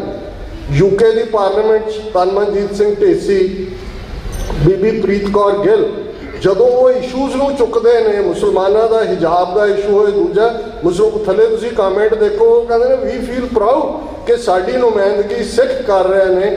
ਇਹ ਸਾਰੀਆਂ ਚੇਂਜਸ ਔਰ ਰੈਫਰੈਂਡਮ 2020 ਖਾਲਿਸਤਾਨ ਦੇ ਹਵਾਲੇ ਨਾਲ, ਜੇ ਇੰਡੀਅਨ ਗਵਰਨਮੈਂਟ ਕੈਨੇਡਾ ਨੂੰ ਪਹਿਲਾਂ ਪ੍ਰੋਟੈਸਟ ਕਰਦੀ ਹੈ, ਫਿਰ ਉਹ ਡਿਮਾਰਸ਼ੇ ਭੇਜਦੀ ਹੈ। ਡਿਮਾਰਸ਼ੇ ਡਿਪਲੋਮੇਸੀ ਦੀ ਲੈਂਗੁਏਜ ਬਹੁਤ ਵੱਡਾ ਸਨੱਬ ਹੁੰਦਾ ਹੈ।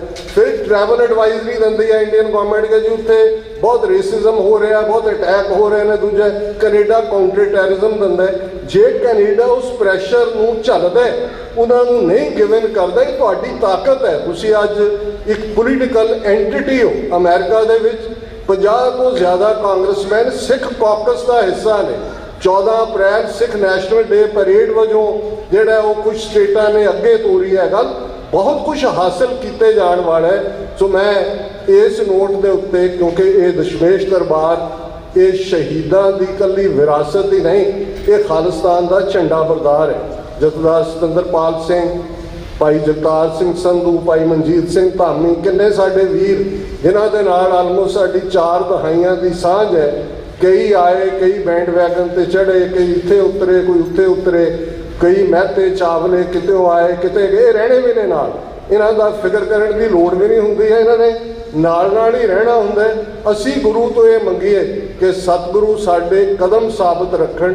ਕਿਉਂਕਿ ਇੱਕ ਗੱਲ ਜਦੋਂ ਵੀ ਇਹ ਪੁੱਛਿਆ ਜਾਂਦਾ ਹੈ ਮੀਡੀਆ ਇੰਟਰਵਿਊਜ਼ ਦੇ ਵਿੱਚ ਵੀ ਕਿ ਜੀ ਕੋਈ ਖਾਲਿਸਤਾਨ ਤੋਂ ਬਿਨਾਂ 1 ਸਟੈਪ ਡਾਊਨ, ਕੋਈ ਹੋਰ ਸੋਲਿਊਸ਼ਨ, ਤੇ ਮੇਰਾ ਇਹ ਕਹਿਣਾ ਹੁੰਦਾ ਹੈ ਕਿ ਤੁਸੀਂ 38 ਵਰ੍ਹਿਆਂ ਦੇ ਵਿੱਚ ਕੋਈ ਸੂਰਜ ਦੱਸੋ ਐਸਾ ਚੜ੍ਹਿਆ ਹੋਏ ਜਿਹੜਾ ਸੂਰਜ ਸਿੱਖਾਂ ਨੂੰ ਇਹ ਯਕੀਨ ਦਹਾਨੀ ਕਰਵਾ ਦੇ ਕਿ ਉਸ ਖਿੱਤੇ ਦੇ ਵਿੱਚ ਖਾਲਿਸਤਾਨ ਦੀ ਕਾਇਮੀ ਤੋਂ ਬਿਨਾਂ ਸਿੱਖਾਂ ਦਾ ਕੋਈ ਵੀ ਮਸਲਾ ਹੱਲ ਹੋ ਸਕਦਾ। ਜੇ ਨਹੀਂ ਹੈ ਤਾਂ ਰਾਦਰ ਹਰ ਚੜ੍ਹਦੇ ਸੂਰਜ ਨੇ ਇਸ ਯਕੀਨ ਨੂੰ ਹੋਰ ਪੁਖਤਾ ਕੀਤਾ ਹੈ ਕਿ ਖਾਲਿਸਤਾਨ ਤੋਂ ਬਿਨਾਂ ਸਿੱਖਾਂ ਦਾ ਕੋਈ ਮਸਲਾ ਹੱਲ ਨਹੀਂ ਹੋਣਾ। ਅਸੀਂ ਬੋਰਨ ਨੇਸ਼ਨ ਹੈ। ਸਾਡੇ ਪਿਤਾ ਗੁਰੂ ਗੋਬਿੰਦ ਸਿੰਘ ਸਾਹਿਬ, ਮਾਤਾ ਸਾਹਿਬ ਕੌਰ ਵਾਸੀ ਅਨੰਦਪੁਰ ਦੇ ਲਗਭਗ 1849 ਤੱਕ 1.5 ਲੱਖ ਮੁਰੱਬਾ ਮੀਲ ਦੇ ਉੱਤੇ ਸਾਡੇ ਝੰਡੇ ਝੂਲਦੇ ਰਹੇ। ਅਸੀਂ ਤੀਸਰੀ ਧਿਰ ਸੀ ਜਦੋਂ ਨੈਗੋਸ਼ੀਏਸ਼ਨ ਆਫ ਪਾਵਰ ਹੋਈ, ਟ੍ਰਾਂਸਫਰ ਆਫ ਪਾਵਰ। ਸਾਡੇ ਨੁਮਾਇੰਦਿਆਂ ਨੇ ਇੰਡੀਅਨ ਕਨਸਟੀਟਿਊਸ਼ਨ ਦੇ ਡਰਾਫਟ 'ਤੇ ਵੀ ਦਸਤਖਤ ਨਹੀਂ ਕੀਤੇ ਹੋਏ। ਅਸੀਂ ਇਹਨਾਂ ਦਾ ਹਿੱਸਾ ਨਹੀਂ ਹੈ। ਸਾਡਾ ਲਗਾਤਾਰਤਾ ਦੇ ਨਾਲ ਇਹ ਕਾਫਲਾ ਆਪਣੀ ਮੰਜ਼ਿਲੇ ਮਕਸੂਦ ਵੱਲ ਵੱਧ ਰਿਹਾ, ਉਹ ਦਿਨ ਦੂਰ ਨਹੀਂ ਹੈ। ਰਿਜ਼ੋਲਵ ਹੋਣਾ ਚਾਹੀਦਾ। ਅਸੀਂ ਉਸ ਗੁਰੂ ਦੇ ਸਿੱਖ ਹੈ ਜਿਹੜਾ ਬੇਸ਼ੱਕ 19ਵੀਂ ਸਦੀ ਦੇ ਅਖੀਰ 'ਚ ਯਹੂਦੀਆਂ ਨੇ ਇੱਕ ਸਲੋਗਨ ਕੱਢਿਆ ਸੀ, you will it, you win it. ਤੁਸੀਂ ਵਿਲ ਕਰੋਗੇ ਤੁਸੀਂ ਜਿੱਤਣਾ। ਤੇ ਸਾਡੇ ਗੁਰੂ ਨੇ 3 ਸਦੀਆਂ ਪਹਿਲਾਂ ਸਾਨੂੰ ਇਹ ਮੰਤਰ ਪੜ੍ਹਾ ਦਿੱਤਾ, ਯਾਦ ਕਰਾ ਦਿੱਤਾ, ਨਿਸ਼ਚੈ ਕਰ ਆਪਣੀ ਜੀਤ ਕਰੋ। ਇਸ ਗੱਲ ਦੇ ਉੱਤੇ ਫੇਥ, ਵਿਸ਼ਵਾਸ ਕਿ ਅਸੀਂ ਜਿੱਤਣਾ। ਔਰ ਇਹੀ ਫੇਥ ਅਲਟੀਮੇਟਲੀ ਈਮਾਨ ਵਾਲੀਆਂ ਕੌਮਾਂ ਦਾ ਸਭ ਤੋਂ ਪਾਵਰਫੁਲ ਹਥਿਆਰ ਫੇਥ ਹੁੰਦਾ ਹੈ। ਉਸ ਫੇਥ ਨੇ ਮਾਊਂਟੇਨਸ ਚੇਂਜ ਕੀਤੀਆਂ। ਕੋਈ ਸੋਚ ਸਕਦਾ ਸੀ 13 ਮਹੀਨੇ ਕਿਸਾਨ ਬੈਠੇ ਨੇ, ਉਹਨਾਂ ਨੂੰ ਕੋਈ ਨਿਵਾਲੀ ਕਹਿ ਰਹੀ ਹੈ। ਉਹ ਕੀ ਮਹਾਰਾਸ਼ਟਰ ਦੀ ਜਿਹੜੀ ਹੁਣ ਪੰਜਾਬ 'ਚ ਆਬਜ਼ਰਵਰ ਲਾਈ ਹੈ ਉਹਨਾਂ ਨੇ, ਮੀਨਾਕਸ਼ੀ ਕੇ ਕੌਣ, ਕਿ ਲੁਟੇਰੇ ਬਦਮਾਸ਼, ਉਹਨਾਂ ਦੀ ਮਰਾਠੀ ਜ਼ਬਾਨ ਦੇ ਲਫ਼ਜ਼ ਨੇ। ਕੋਈ ਅੱਤਵਾਦੀ ਕਹਿ ਰਿਹਾ, ਕੋਈ ISI ਨਾਲ ਜੋੜ ਰਿਹਾ, ਕੋਈ ਕੁਛ ਕਰ ਰਿਹਾ। 13 ਮਹੀਨੇ ਬਾਅਦ ਉਹੀ ਮੋਦੀ ਜਿਹਦੇ ਧੌਣ 'ਚ ਸਰੀਆ ਫਸਿਆ ਹੋਇਆ ਸੀ ਕਿ ਜੀ ਮੋਦੀ ਇਹ ਝੁਕਣੇ ਵਾਲਾ ਨਹੀਂ ਹੈ, ਉਹ ਗੁਰੂ ਨਾਨਕ ਸਾਹਿਬ ਦੇ ਪ੍ਰਕਾਸ਼ ਪੁਰਬ ਦੇ ਮੌਕੇ ਫਲੈਟ ਹੋ ਕੇ ਔਰ ਆਲ ਦਾ ਫੋ ਉਹ ਇਹ ਤੈਨੂੰ ਕਾਨੂੰਨ ਵੀ ਵਾਪਸ ਲੈਂਦਾ। ਇਹ ਲੜਾਈ ਛੋਟੀ ਲੜਾਈ ਨਹੀਂ ਸੀ। 2% ਤੋਂ ਘੱਟ ਜਿਹਨਾਂ ਨੂੰ ਕਹਿੰਦੇ ਸੀ ਉਹਨਾਂ ਨੇ ਬਦਲ ਕੇ ਰੱਖ ਦਿੱਤਾ ਸਾਰਾ।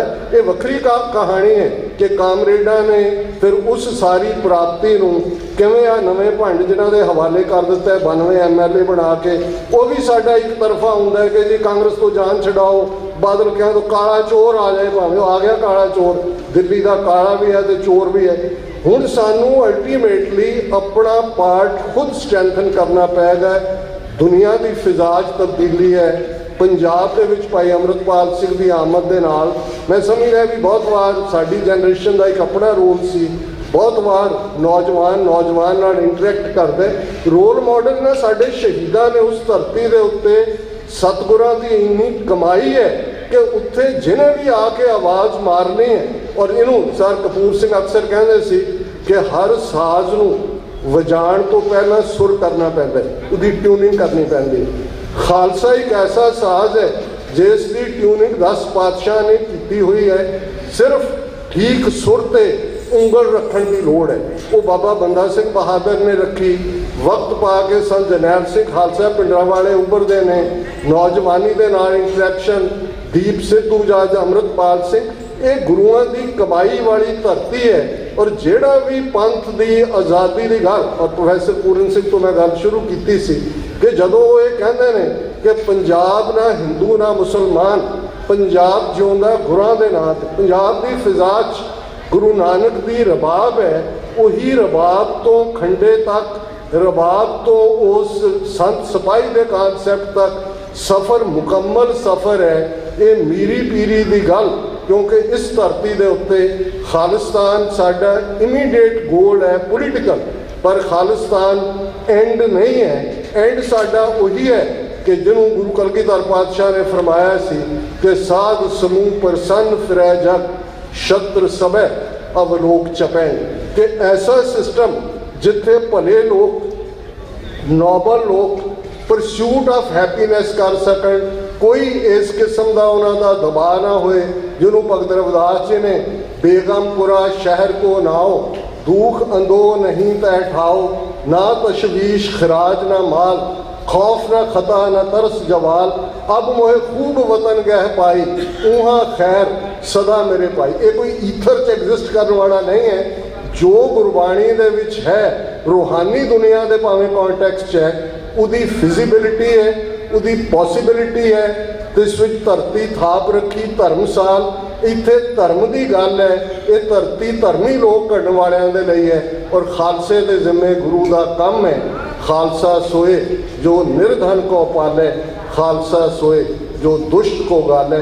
असी प्रोटैक्टर हैं निर्धन दे, असी उस सिस्टम यकीन रखते हैं जिथे बिना जात रंग नस्ल धर्म जेंडर दे वितकरे दे सारे ਜਿਹੜੇ ਨੇ ਉਹ ਪਰਸੂਟ ਆਫ ਹੈਪੀਨੈਸ ਕਰ ਸਕਣ। ਔਰ ਇਹੀ ਲਫ਼ਜ਼ ਖਾਲਿਸਤਾਨ ਦਾ ਐਲਾਨਨਾਮਾ 29 ਅਪ੍ਰੈਲ 1986 ਦਾ, ਉਸ ਦੇ ਮੁੱਢਲੇ ਲਫ਼ਜ਼ ਨੇ ਅੱਜ ਤੋਂ ਖਾਲਸੇ ਦਾ ਆਪਣਾ ਘਰ ਖਾਲਿਸਤਾਨ ਹੋਵੇਗਾ, ਜਿੱਥੇ ਖਾਲਸੇ ਦੀਆਂ ਚੌਕੀਆਂ ਝੰਡੇ ਬੁੰਗੇ ਜੁਗੋ ਜੁਗ ਅਟਲ ਹੋਣਗੇ ਤੇ 10 ਨੌਆਂ ਦੀ ਕਿਰਤ ਕਮਾਈ ਕਰਨ ਵਾਲਿਆਂ ਦਾ ਰਾਜ ਭਾਗ ਤੇ ਪੂਰਾ ਕੰਟਰੋਲ ਹੋਏਗਾ। ਅਸੀਂ ਸਰਬੱਤ ਦੇ ਭਲੇ 'ਚ ਯਕੀਨ ਰੱਖਦੇ ਹਾਂ, ਅਸੀਂ ਇਨਸਾਨੀਅਤ 'ਚ ਯਕੀਨ ਰੱਖਦੇ ਹਾਂ। ਸਾਡੀ ਹਿੰਦੂ ਧਰਮ ਨਾਲ ਲੜਾਈ ਨਹੀਂ ਹੈ। ਉਹ ਬ੍ਰਾਹਮਣਵਾਦ ਦੀ ਵਿਚਾਰਧਾਰਾ ਜਿਹੜਾ ਅੱਜ ਹਿੰਦੂਤਵ ਹੈ ਔਰ ਇੰਡੀਅਨ ਸਟੇਟ ਜਿਹਨੂੰ ਰੂਥਲੈਸਲੀ ਇੰਪਲੀਮੈਂਟ ਕਰਨ ਦੇ ਉੱਤੇ ਤੁਰੀ ਹੋਈ ਹੈ ਕਿ ਸਭ ਨੂੰ ਉਹਨਾਂ ਨੇ ਹਿੰਦੂਤਵੀ ਬਣਾ ਕੇ ਛੱਡਣਾ। ਇਹੀ ਗੱਲ ਭਾਈ ਸੰਤੋਖ ਸਿੰਘ ਨੇ ਯਾਦ ਦਹਾਨੀ ਕਰਵਾਈ ਸੀ ਕਿ ਜੇ ਗੁਰੂ ਗੋਬਿੰਦ ਸਿੰਘ ਸਾਹਿਬ ਨਾ ਹੁੰਦੇ ਤਾਂ ਕੀ ਹੋ ਜਾਣਾ ਸੀ ਕਿ ਛਾਏ ਜਾਤੀ ਏਕਤਾ ਅਨੇਕਤਾ ਵਿਲੋਏ ਜਾਤੀ, ਕਿ ਅਨੇਕਤਾ ਖਤਮ ਹੋ ਜਾਣੀ ਸੀ, ਏਕਤਾ ਹੋ ਜਾਣੀ ਸੀ। ਉਹ ਔਰੰਗਜ਼ੇਬ ਆਪਣੀ ਆਈਡੀਓਲੋਜੀ ਦੇ ਥੱਲੇ ਏਕਤਾ ਕਰਨਾ ਚਾਹੁੰਦਾ ਸੀ। ਅੱਜ ਹਿੰਦੂਤਵੀ ਆਪਣੇ ਉਸ ਦੇ ਥੱਲੇ ਉਹਨਾਂ ਨੇ ਮੁਸਲਮਾਨ, ਈਸਾਈ, ਦਲਿਤ ਭਾਈਚਾਰਾ, ਟਰਾਈਬਲ ਕਸ਼ਮੀਰੀਆਂ ਨਾਲ ਜੋ ਕਰ ਰਹੇ ਨੇ, ਨਾਰਥ ਈਸਟ ਕੀ ਹੋ ਰਿਹਾ। ਉਦੋਂ ਵੀ ਖਾਲਸਾ ਅਨੰਦਪੁਰ ਸਾਹਿਬ ਤੋਂ ਡਾਊਨ ਟਰੋਡਨ ਦੀ ਆਵਾਜ਼ ਬਣ ਕੇ ਉੱਭਰਿਆ ਸੀ। ਖਾਲਸੇ ਦੇ ਚੈਲੰਜ ਨੇ ਮਰਾਠਿਆਂ ਨੂੰ ਤਾਕਤ ਦਿੱਤੀ, ਭਰਤਪੁਰ ਦੇ ਜਾਟਾਂ ਨੂੰ ਦਿੱਤੀ, ਅੱਡ-ਅੱਡ ਰਿਬੈਲੀਅਨਸ ਖੜੇ ਹੋਏ, ਔਰ ਇਵੈਂਚੁਅਲੀ ਜਿਹੜਾ ਪ੍ਰੋਡਿਕਟ ਕੀਤਾ ਸੀ ਗੁਰੂ ਸਾਹਿਬ ਨੇ ਕਿ ਮੁਗਲਿਆ ਰਾਜ ਦੀ ਜੜ ਪੁੱਟੀ ਜਾਏਗੀ, ਖਾਲਸੇ ਨੇ ਉਸ ਧਰਤੀ ਤੋਂ ਉਸ ਦੀ ਸੱਸ ਪਲੇਟ ਕੇ ਰੱਖੀ ਸੀ। ਔਰ ਇਹੀ ਅਲਟੀਮੇਟਲੀ ਇਹ ਹਿੰਦੂਤਵਾਦ ਦੀ ਡਿਸਕ੍ਰਿਮੀਨੇਟਰੀ ਆਈਡੀਓਲੋਜੀ ਰਿਗਵੇਦ ਤੋਂ ਸ਼ੁਰੂ ਹੁੰਦਾ, ਇਹਨਾਂ ਦਾ ਵਰਣ ਆਸ਼ਰਮ, ਇਹ ਬਚ ਕੇ ਨਿਕਲ ਗਏ। Ultimately Khalsa Panth lock stock and barrel ਇਹਨਾਂ ਨੂੰ ਡਿਸਟਰੋਏ ਕਰੇਗਾ। ਉਸ ਧਰਤੀ ਦੇ ਉੱਤੇ ਦਰਿਆਏ ਜਮਨਾ ਤੋਂ ਵਾਘਾ ਤੱਕ ਇੰਡੀਪੈਂਡੈਂਟ ਸੋਵਰਨ ਨੇਸ਼ਨ ਖਾਲਿਸਤਾਨ ਹੋਣ ਦੇ ਵਿੱਚ ਆਏਗਾ। ਇਹ ਇੱਕ ਨਿਸ਼ਚੈਵਾਚਕ ਸੱਚ ਹੈ। ਸਤਿਗੁਰੂ ਰਹਿਮਤ ਕਰਨ, ਅਸੀਂ ਆਪਣਾ ਫਰਜ਼ ਅਦਾ ਕਰੀਏ। ਮੈਂ ਕਨਕਲੂਡ ਕਰਾਂ, ਪ੍ਰੈਜ਼ੀਡੈਂਟ ਕੈਨੇਡੀ ਦੇ ਲਫ਼ਜ਼ ਉਹਨੇ ਆਪਣੇ ਮੁਲਕ ਵਾਸੀਆਂ ਨੂੰ ਕਹੇ ਸੀ ਕਿ ਵੀ always ਐਸਕ what nation is doing for us, we never ask what we are doing for the nation। ਅਸੀਂ ਇਹੀ ਸਵਾਲ ਆਪਣੇ ਜ਼ਿਹਨ ਦੇ ਵਿੱਚ ਆਪਣੇ ਆਪ ਨੂੰ ਪੁੱਛੀਏ ਕਿ ਖਾਲਸਾ ਪੰਥ ਦਾ ਮਹਿਲ ਉਸਾਰਿਆ ਜਾ ਰਿਹਾ ਕੌਮੀ ਘਰ ਖਾਲਿਸਤਾਨ, ਉਸ ਦੇ ਵਿੱਚ ਸ਼ਹੀਦਾਂ ਨੇ ਆਪਣੀ ਰੱਤ, ਆਪਣੇ ਹੱਡੀਆਂ ਦੀ ਮਿੱਝ ਇਹ ਪਾਈ ਹੈ। ਅਸੀਂ ਇਸ ਘਰ ਦੀ ਤਾਮੀਰ ਦੇ ਵਿੱਚ ਕੀ ਯੋਗਦਾਨ ਪਾ ਰਹੇ? ਕੋਈ ਜ਼ਰੂਰੀ ਨਹੀਂ ਕਿ ਹਰ ਇੱਕ ਨੇ ਫਾਈਟਰ ਬਣਨਾ ਹੁੰਦਾ, ਲੇਕਿਨ ਅਨੰਦਪੁਰ ਦੀ ਨਗਰੀ 'ਚ ਭਾਈ ਨੰਦ ਲਾਲ ਦੀ ਕਲਮ ਚੱਲਦੀ ਹੈ, ਭਾਈ ਕਨ੍ਹਈਆ ਜੀ ਦੀ ਪਾਣੀ ਦੀ ਮਸ਼ਕ ਹੈ, ਭਾਈ ਬਚਿੱਤਰ ਸਿੰਘ ਦਾ ਨਾਗਣੀ ਵਰਸ਼ਾ ਹੰਕਾਰੀਆਂ ਦੇ ਹੰਕਾਰ ਤੋੜ ਰਿਹਾ, ਤੇ ਸਾਰੇ ਹੀ ਆਪਣੇ ਪ੍ਰੀਤਮ ਨੂੰ ਰਿਝਾ ਰਹੇ ਨੇ। ਅਸੀਂ ਵੀ ਆਪੋ ਆਪਣੀ ਤਰਬੀਅਤ ਮੁਤਾਬਕ ਆਪਣੇ ਆਪਣੇ ਜਿੰਨੀ ਕੁ ਵੀ ਸਾਡੇ ਕੋਲ ਯਥਾ ਸ਼ਕਤੀ ਜਿਹਨੂੰ ਕਿਹਾ ਜਾਂਦਾ ਹੈ, ਜੈਸਾ ਵਿਤ ਤੈਸਾ ਹੋਏ ਵਰਤੈ, ਆਪਣਾ ਬਲ ਨਹੀਂ ਹਾਰੇ, ਆਪੋ ਆਪਣਾ ਯੋਗਦਾਨ ਪਾਈਏ। ਕਿਸੇ ਵੀ ਭੁੱਲ ਚੁੱਕ ਲਈ ਮੁਆਫੀ। ਗੁਰਦੁਆਰਾ ਦਸ਼ਮੇਸ਼ ਦਰਬਾਰ ਦੀ ਸਮੁੱਚੀ ਪ੍ਰਬੰਧਕ ਕਮੇਟੀ, ਤੁਸੀਂ ਇਹਨਾਂ 20-22 ਸਾਲਾਂ ਬਾਅਦ 9/11 ਤੋਂ ਬਾਅਦ ਰੁਕਾਵਟਾਂ ਸਨ, ਮੈਂ ਆਇਆ, ਤੁਸੀਂ ਬਹੁਤ ਤਰੱਕੀ ਕੀਤੀ ਹੈ। ਤੁਸੀਂ ਜਿਵੇਂ ਸਕੂਲ ਦੇ ਪ੍ਰੋਜੈਕਟ ਨੂੰ, ਖਾਲਿਸਤਾਨ ਸੈਂਟਰ, ਇਹ ਸਾਰੀਆਂ ਡਿਵੈਲਪਮੈਂਟਸ ਨੇ, ਔਰ ਤੁਹਾਡੇ ਤੋਂ ਇਹੀ ਤਵੱਕੋ ਹੈ ਕਿ ਇਵੇਂ ਹੀ ਇਹ ਗੁਰੂ ਘਰ ਸਾਡਾ ਖਾਲਿਸਤਾਨ ਦਾ, ਜਿਵੇਂ ਇਹ ਧਰਤੀ ਤੋਂ ਹੀ ਕਦੇ ਗਦਰੀ ਬਾਬੇ ਆਏ ਸੀ, ਇਹੀ ਉਹ ਧਰਤੀ ਹੈ ਜਿੱਥੇ ਕਦੇ ਸੰਤ ਤੇਜਾ ਸਿੰਘ ਜੀ ਨੇ ਉਹ ਡ੍ਰੀਮ ਖਾਲਸਾ ਦੀਵਾਨ ਸੁਸਾਇਟੀ ਦੇ ਨਾਂ ਥੱਲੇ, ਔਰ ਇਹ ਸ਼ਾਇਦ ਉਹਨਾਂ ਮਹਾਂਪੁਰਖਾਂ ਦੀ ਪ੍ਰੈਡਿਕਸ਼ਨ ਵੀ ਰਹੀ ਕਿ ਇੱਕ ਵਕਤ ਆਏਗਾ ਕਿ ਇੱਥੋਂ ਜਾ ਕੇ ਰਿਵਾਈਵਲ ਦੀ ਗੱਲ ਹੋਏਗੀ। ਅੱਜ ਇਹੀ ਪੰਜਾਬ ਦੀ ਧਰਤੀ ਦੱਸ ਰਹੀ ਹੈ। ਕਿਸਾਨ ਮੂਵਮੈਂਟ ਨੇ ਦੱਸਿਆ ਕਿ ਡਾਇਸਪੋਰਾ ਸਿੱਖ ਕਿੰਨੀ ਵੱਡੀ ਪਾਵਰ ਬਣ ਕੇ ਉੱਭਰੇ ਨੇ। ਬਹੁਤ ਬਹੁਤ ਵਧਾਈਆਂ ਕਮੇਟੀ ਨੂੰ ਵੀ, ਔਰ ਕਿਸੇ ਵੀ ਭੁੱਲ ਚੁੱਕ ਲਈ ਮੁਆਫੀ। ਵਾਹਿਗੁਰੂ ਜੀ ਕਾ ਖਾਲਸਾ, ਵਾਹਿਗੁਰੂ ਜੀ ਕੀ ਫਤਿਹ। ਵਾਹਿਗੁਰੂ ਜੀ ਕਾ ਖਾਲਸਾ, ਵਾਹਿਗੁਰੂ ਜੀ ਕੀ ਫਤਿਹ। ਗੁਰੂ ਪਿਆਰੀ ਸਾਧ ਸੰਗਤ ਜੀ, ਹੋਏ ਸਨ ਡਾਕਟਰ ਅਮਰਜੀਤ ਸਿੰਘ ਜੀ, ਜਿਨ੍ਹਾਂ ਪਾਸੋਂ ਆਪ ਸੰਗਤਾਂ ਨੇ ਉਹਨਾਂ ਦੇ ਵਿਚਾਰ ਸਰਵਣ ਕੀਤੇ ਨੇ। ਉਹਨਾਂ ਨੇ ਖਾਲਸਾ ਰਾਜ ਦੀ ਗੱਲ ਕੀਤੀ। ਗੁਰੂ ਪਿਆਰਿਓ, ਮੈਂ ਇੱਕ ਡਿਸਕਵਰੀ ਚੈਨਲ ਦੇਖ ਰਿਹਾ ਸੀ। ਸ਼ੇਰ ਇੱਕ ਦਰਖਤ ਥੱਲੇ ਸੁੱਤਾ ਪਿਆ ਤੇ ਬਾਂਦਰ ਉਹ ਦਰਖਤ ਤੇ ਚੜਿਆ। ਉਹ ਬਾਂਦਰ ਦੇ ਕੰਨ ਪੱਟ ਰਿਹਾ, ਸ਼ੇਰ ਦੇ ਕੰਨ ਪੱਟ ਰਿਹਾ। ਸੋ ਸਾਧ ਸੰਗਤ ਜੀਓ, ਜਿਹੜਾ ਹਿੰਦੂ ਬਾਂਦਰ ਆ ਨਾ, ਉਹ ਸਾਨੂੰ ਬਾਰ-ਬਾਰ ਟੀਕਾ ਲਾ ਕੇ ਦੇਖਦਾ, ਚੋਭ ਲਾ ਕੇ ਦੇਖਦਾ ਕਿ ਸੁੱਤੇ ਤਾਂ ਨਹੀਂ ਪਏ।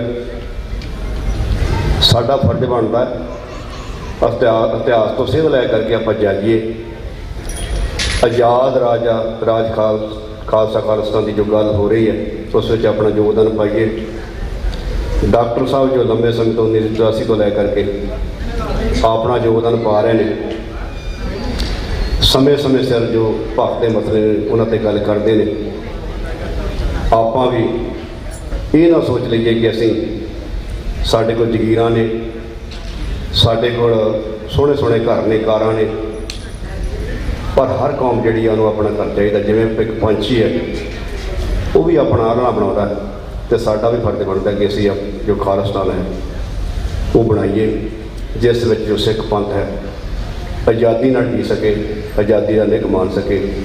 ਅੱਜ ਆਪਾਂ ਦੇਖਦੇ ਹਾਂ ਪੰਜਾਬ ਦੀ ਧਰਤੀ 'ਤੇ ਸਾਡੇ ਧਾਰਮਿਕ ਗ੍ਰੰਥ ਗੁਰੂ ਗ੍ਰੰਥ ਸਾਹਿਬ ਜੋ ਹੈ, ਉਸ ਦੀ ਬੇਅਦਬੀ, ਸਿੱਖੀ ਦੀ ਬੇਅਦਬੀ। ਅਸੀਂ ਚੰਗੀ ਤਰ੍ਹਾਂ ਆਜ਼ਾਦੀ ਨਾਲ ਉੱਤੇ ਤੁਰ ਨਹੀਂ ਸਕਦੇ। ਆ ਜਿਹੜੇ ਬੰਦੀ ਸਿੰਘਾਂ ਦੀ ਆਪਾਂ ਗੱਲ ਕਰਦੇ ਹਾਂ, ਗੁਰੂ ਪਿਆਰਿਓ, ਜੇਕਰ ਆਪਾਂ ਗੁਲਾਮ ਹਾਂ ਤੇ ਜਿਹੜਾ ਆਜ਼ਾਦ ਹੈ ਉਹ ਕਿੱਦਾਂ ਸਾਨੂੰ ਸਾਡੇ ਸਿੰਘਾਂ ਨੂੰ ਛੱਡ ਦੇਵੇਗਾ। ਜੇਕਰ ਆਜ਼ਾਦੀ ਹੋਵੇਗੀ ਤਾਂ ਹੀ ਆਪਾਂ ਆਜ਼ਾਦੀ ਦਾ ਨਹੀਂ ਕਮਾਣਾਂਗੇ। ਉਹਨਾਂ ਦੇ ਜੋ ਹਿੰਦੂ ਜੇਲ੍ਹ 'ਚ ਜਾਂਦਾ ਹੈ, ਜੇਕਰ ਉਹਨੂੰ ਉਮਰ ਕੈਦ ਹੁੰਦੀ ਹੈ ਤਾਂ 2 ਸਾਲਾਂ ਬਾਅਦ ਆ ਜਾਂਦਾ ਬਾਹਰ। ਅਤੇ ਜੇਕਰ ਸਿੱਖ ਜੇ ਉਹਦੇ ਕੋਲੋਂ ਧਾਰਮਿਕ ਲਿਟਰੇਚਰ ਵੀ ਫੜਿਆ ਜਾਂਦਾ ਤਾਂ ਉਮਰ ਕੈਦ ਹੋ ਜਾਂਦੀ ਹੈ। ਇਹ ਗੁਲਾਮੀ ਦੀਆਂ ਨਿਸ਼ਾਨੀਆਂ ਨੇ। ਸੋ ਆਪਾਂ ਆਪਣੇ ਅੰਦਰ ਜੋ ਪਾਤਸ਼ਾਹੀ ਦਾਵਾ ਸਤਿਗੁਰੂ ਸੱਚੇ ਪਾਤਸ਼ਾਹ 6ਵੇਂ ਪਾਤਸ਼ਾਹ ਨੇ ਆਪਾਂ ਨੂੰ ਦਿੱਤਾ ਹੈ, ਉਸ ਨੂੰ ਵਸਾਈਏ। ਆਜ਼ਾਦ ਰਾਜ ਖਾਲਸਾ ਖਾਲਸਾ ਦੀ ਜੋ ਪ੍ਰਾਪਤੀ ਹੈ ਉਸ ਵੱਲ ਵਧੀਏ। ਸਤਿਗੁਰੂ ਸੱਚੇ ਪਾਤਸ਼ਾਹ ਵਿੱਚ ਚਰਨਾਂ ਵਿੱਚ ਅਰਦਾਸ ਕਰਦੇ, ਮਹਾਰਾਜ ਸੱਚੇ ਪਾਤਸ਼ਾਹ ਕਿਰਪਾ ਕਰਨ, ਸੰਗਤਾਂ ਨੂੰ ਸਿਧਾਂਤ ਨਾਲ ਜੋੜਨ, ਰਹਿਮਤਾਂ ਸਤਿਗੁਰੂ ਸੱਚੇ ਪਾਤਸ਼ਾਹ ਬਖਸ਼ਿਸ਼ ਕਰਨ। ਡਾਕਟਰ ਸਾਹਿਬ ਹੋਰਾਂ ਦਾ ਬਹੁਤ ਬਹੁਤ ਧੰਨਵਾਦ ਕੀਤਾ ਜਾਂਦਾ ਹੈ। ਇਹਨਾਂ ਦਾ ਨਿੱਘਾ ਸਵਾਗਤ ਵੀ ਕੀਤਾ ਜਾਂਦਾ ਹੈ। ਜੋ ਚਿਰਿਆਵਾਦ ਗੋਡਾ ਸਾਹਿਬ ਪੁੱਜੇ ਨੇ, ਸਤਿਗੁਰੂ ਕਿਰਪਾ ਕਰਨ, ਇਹਨਾਂ ਨੂੰ ਇਸੇ ਤਰ੍ਹਾਂ ਜੋ ਖਾਲਿਸਤਾਨ ਦੀ ਚੱਲਦੀ ਜੰਗ ਹੈ ਉਹਦੇ ਨਾਲ ਜੋੜ ਕੇ ਰੱਖਣ। ਰਹਿਮਤਾਂ ਸਤਿਗੁਰੂ ਸੱਚੇ ਪਾਤਸ਼ਾਹ ਇਹਨਾਂ ਨੂੰ ਬਖਸ਼ਦੇ ਰਹਿਣ। ਬਹੁਤ ਬਹੁਤ ਧੰਨਵਾਦ। ਆਓ ਹੁਣ ਬਣੇ ਪ੍ਰੋਗਰਾਮ ਸਰ ਭਾਈ ਸਾਹਿਬ ਭਾਈ ਬਖਸ਼ੀਸ਼ ਸਿੰਘ ਜੀ ਆਪ ਸੰਗਤਾਂ ਨੂੰ ਇਤਿਹਾਸ ਨਾਲ ਜੋੜਨਗੇ। ਉਹਨਾਂ ਦੇ ਪਾਸੋਂ ਜੋ ਮੌਜੂਦਾ ਇਤਿਹਾਸ ਹੈ, ਜੋ ਅੱਜ ਦਾ ਦਿਹਾੜਾ ਹੈ, ਸ਼ਹੀਦ ਭਾਈ ਸਤਵੰਤ ਸਿੰਘ ਤੇ ਸ਼ਹੀਦ ਭਾਈ ਕੇਹਰ ਸਿੰਘ ਉਹਨਾਂ ਦਾ ਇਤਿਹਾਸ ਸਰਵਣ ਕਰੀਏ। ਸੋ ਸਾਧ ਸੰਗਤ ਜੀਓ, ਇਹਨਾਂ ਦਾ ਸ਼ਾਮ ਦਾ ਪ੍ਰੋਗਰਾਮ ਹੈ 5:30 ਵਜੇ ਗ੍ਰੈਂਡ ਤਾਜ ਜੋ ਹੈ ਹਾਲ, ਉੱਥੇ ਹੋਵੇਗਾ। ਆਪ ਸੰਗਤਾਂ ਨੂੰ ਬੇਨਤੀ ਕਿ ਆਪ ਜੀ ਪੁੱਜੋ। ਵਿਸ਼ੇਸ਼ ਤੌਰ 'ਤੇ ਆਪ ਸੰਗਤਾਂ ਦੇ ਸਭ ਪ੍ਰਬੰਧ ਨੇ। ਆਪ ਸੰਗਤਾਂ ਨੂੰ ਬੇਨਤੀ ਕੀਤੀ ਜਾਂਦੀ ਹੈ 5:30 ਵਜੇ ਜ਼ਰੂਰ ਹਾਜ਼ਰੀਆਂ ਭਰ ਕਰਕੇ ਇਹਨਾਂ ਦੇ ਵਿਚਾਰ ਆਪਾਂ ਸਰਵਣ ਕਰੀਏ। ਹੋਰ ਵੀ ਬੁਲਾਰੇ ਨੇ, ਉਹਨਾਂ ਦੇ ਵੀ ਵਿਚਾਰ ਆਪਾਂ ਸਰਵਣ ਕਰੀਏ। ਵਾਹਿਗੁਰੂ ਜੀ ਕਾ ਖਾਲਸਾ, ਵਾਹਿਗੁਰੂ ਜੀ ਕੀ ਫਤਿਹ।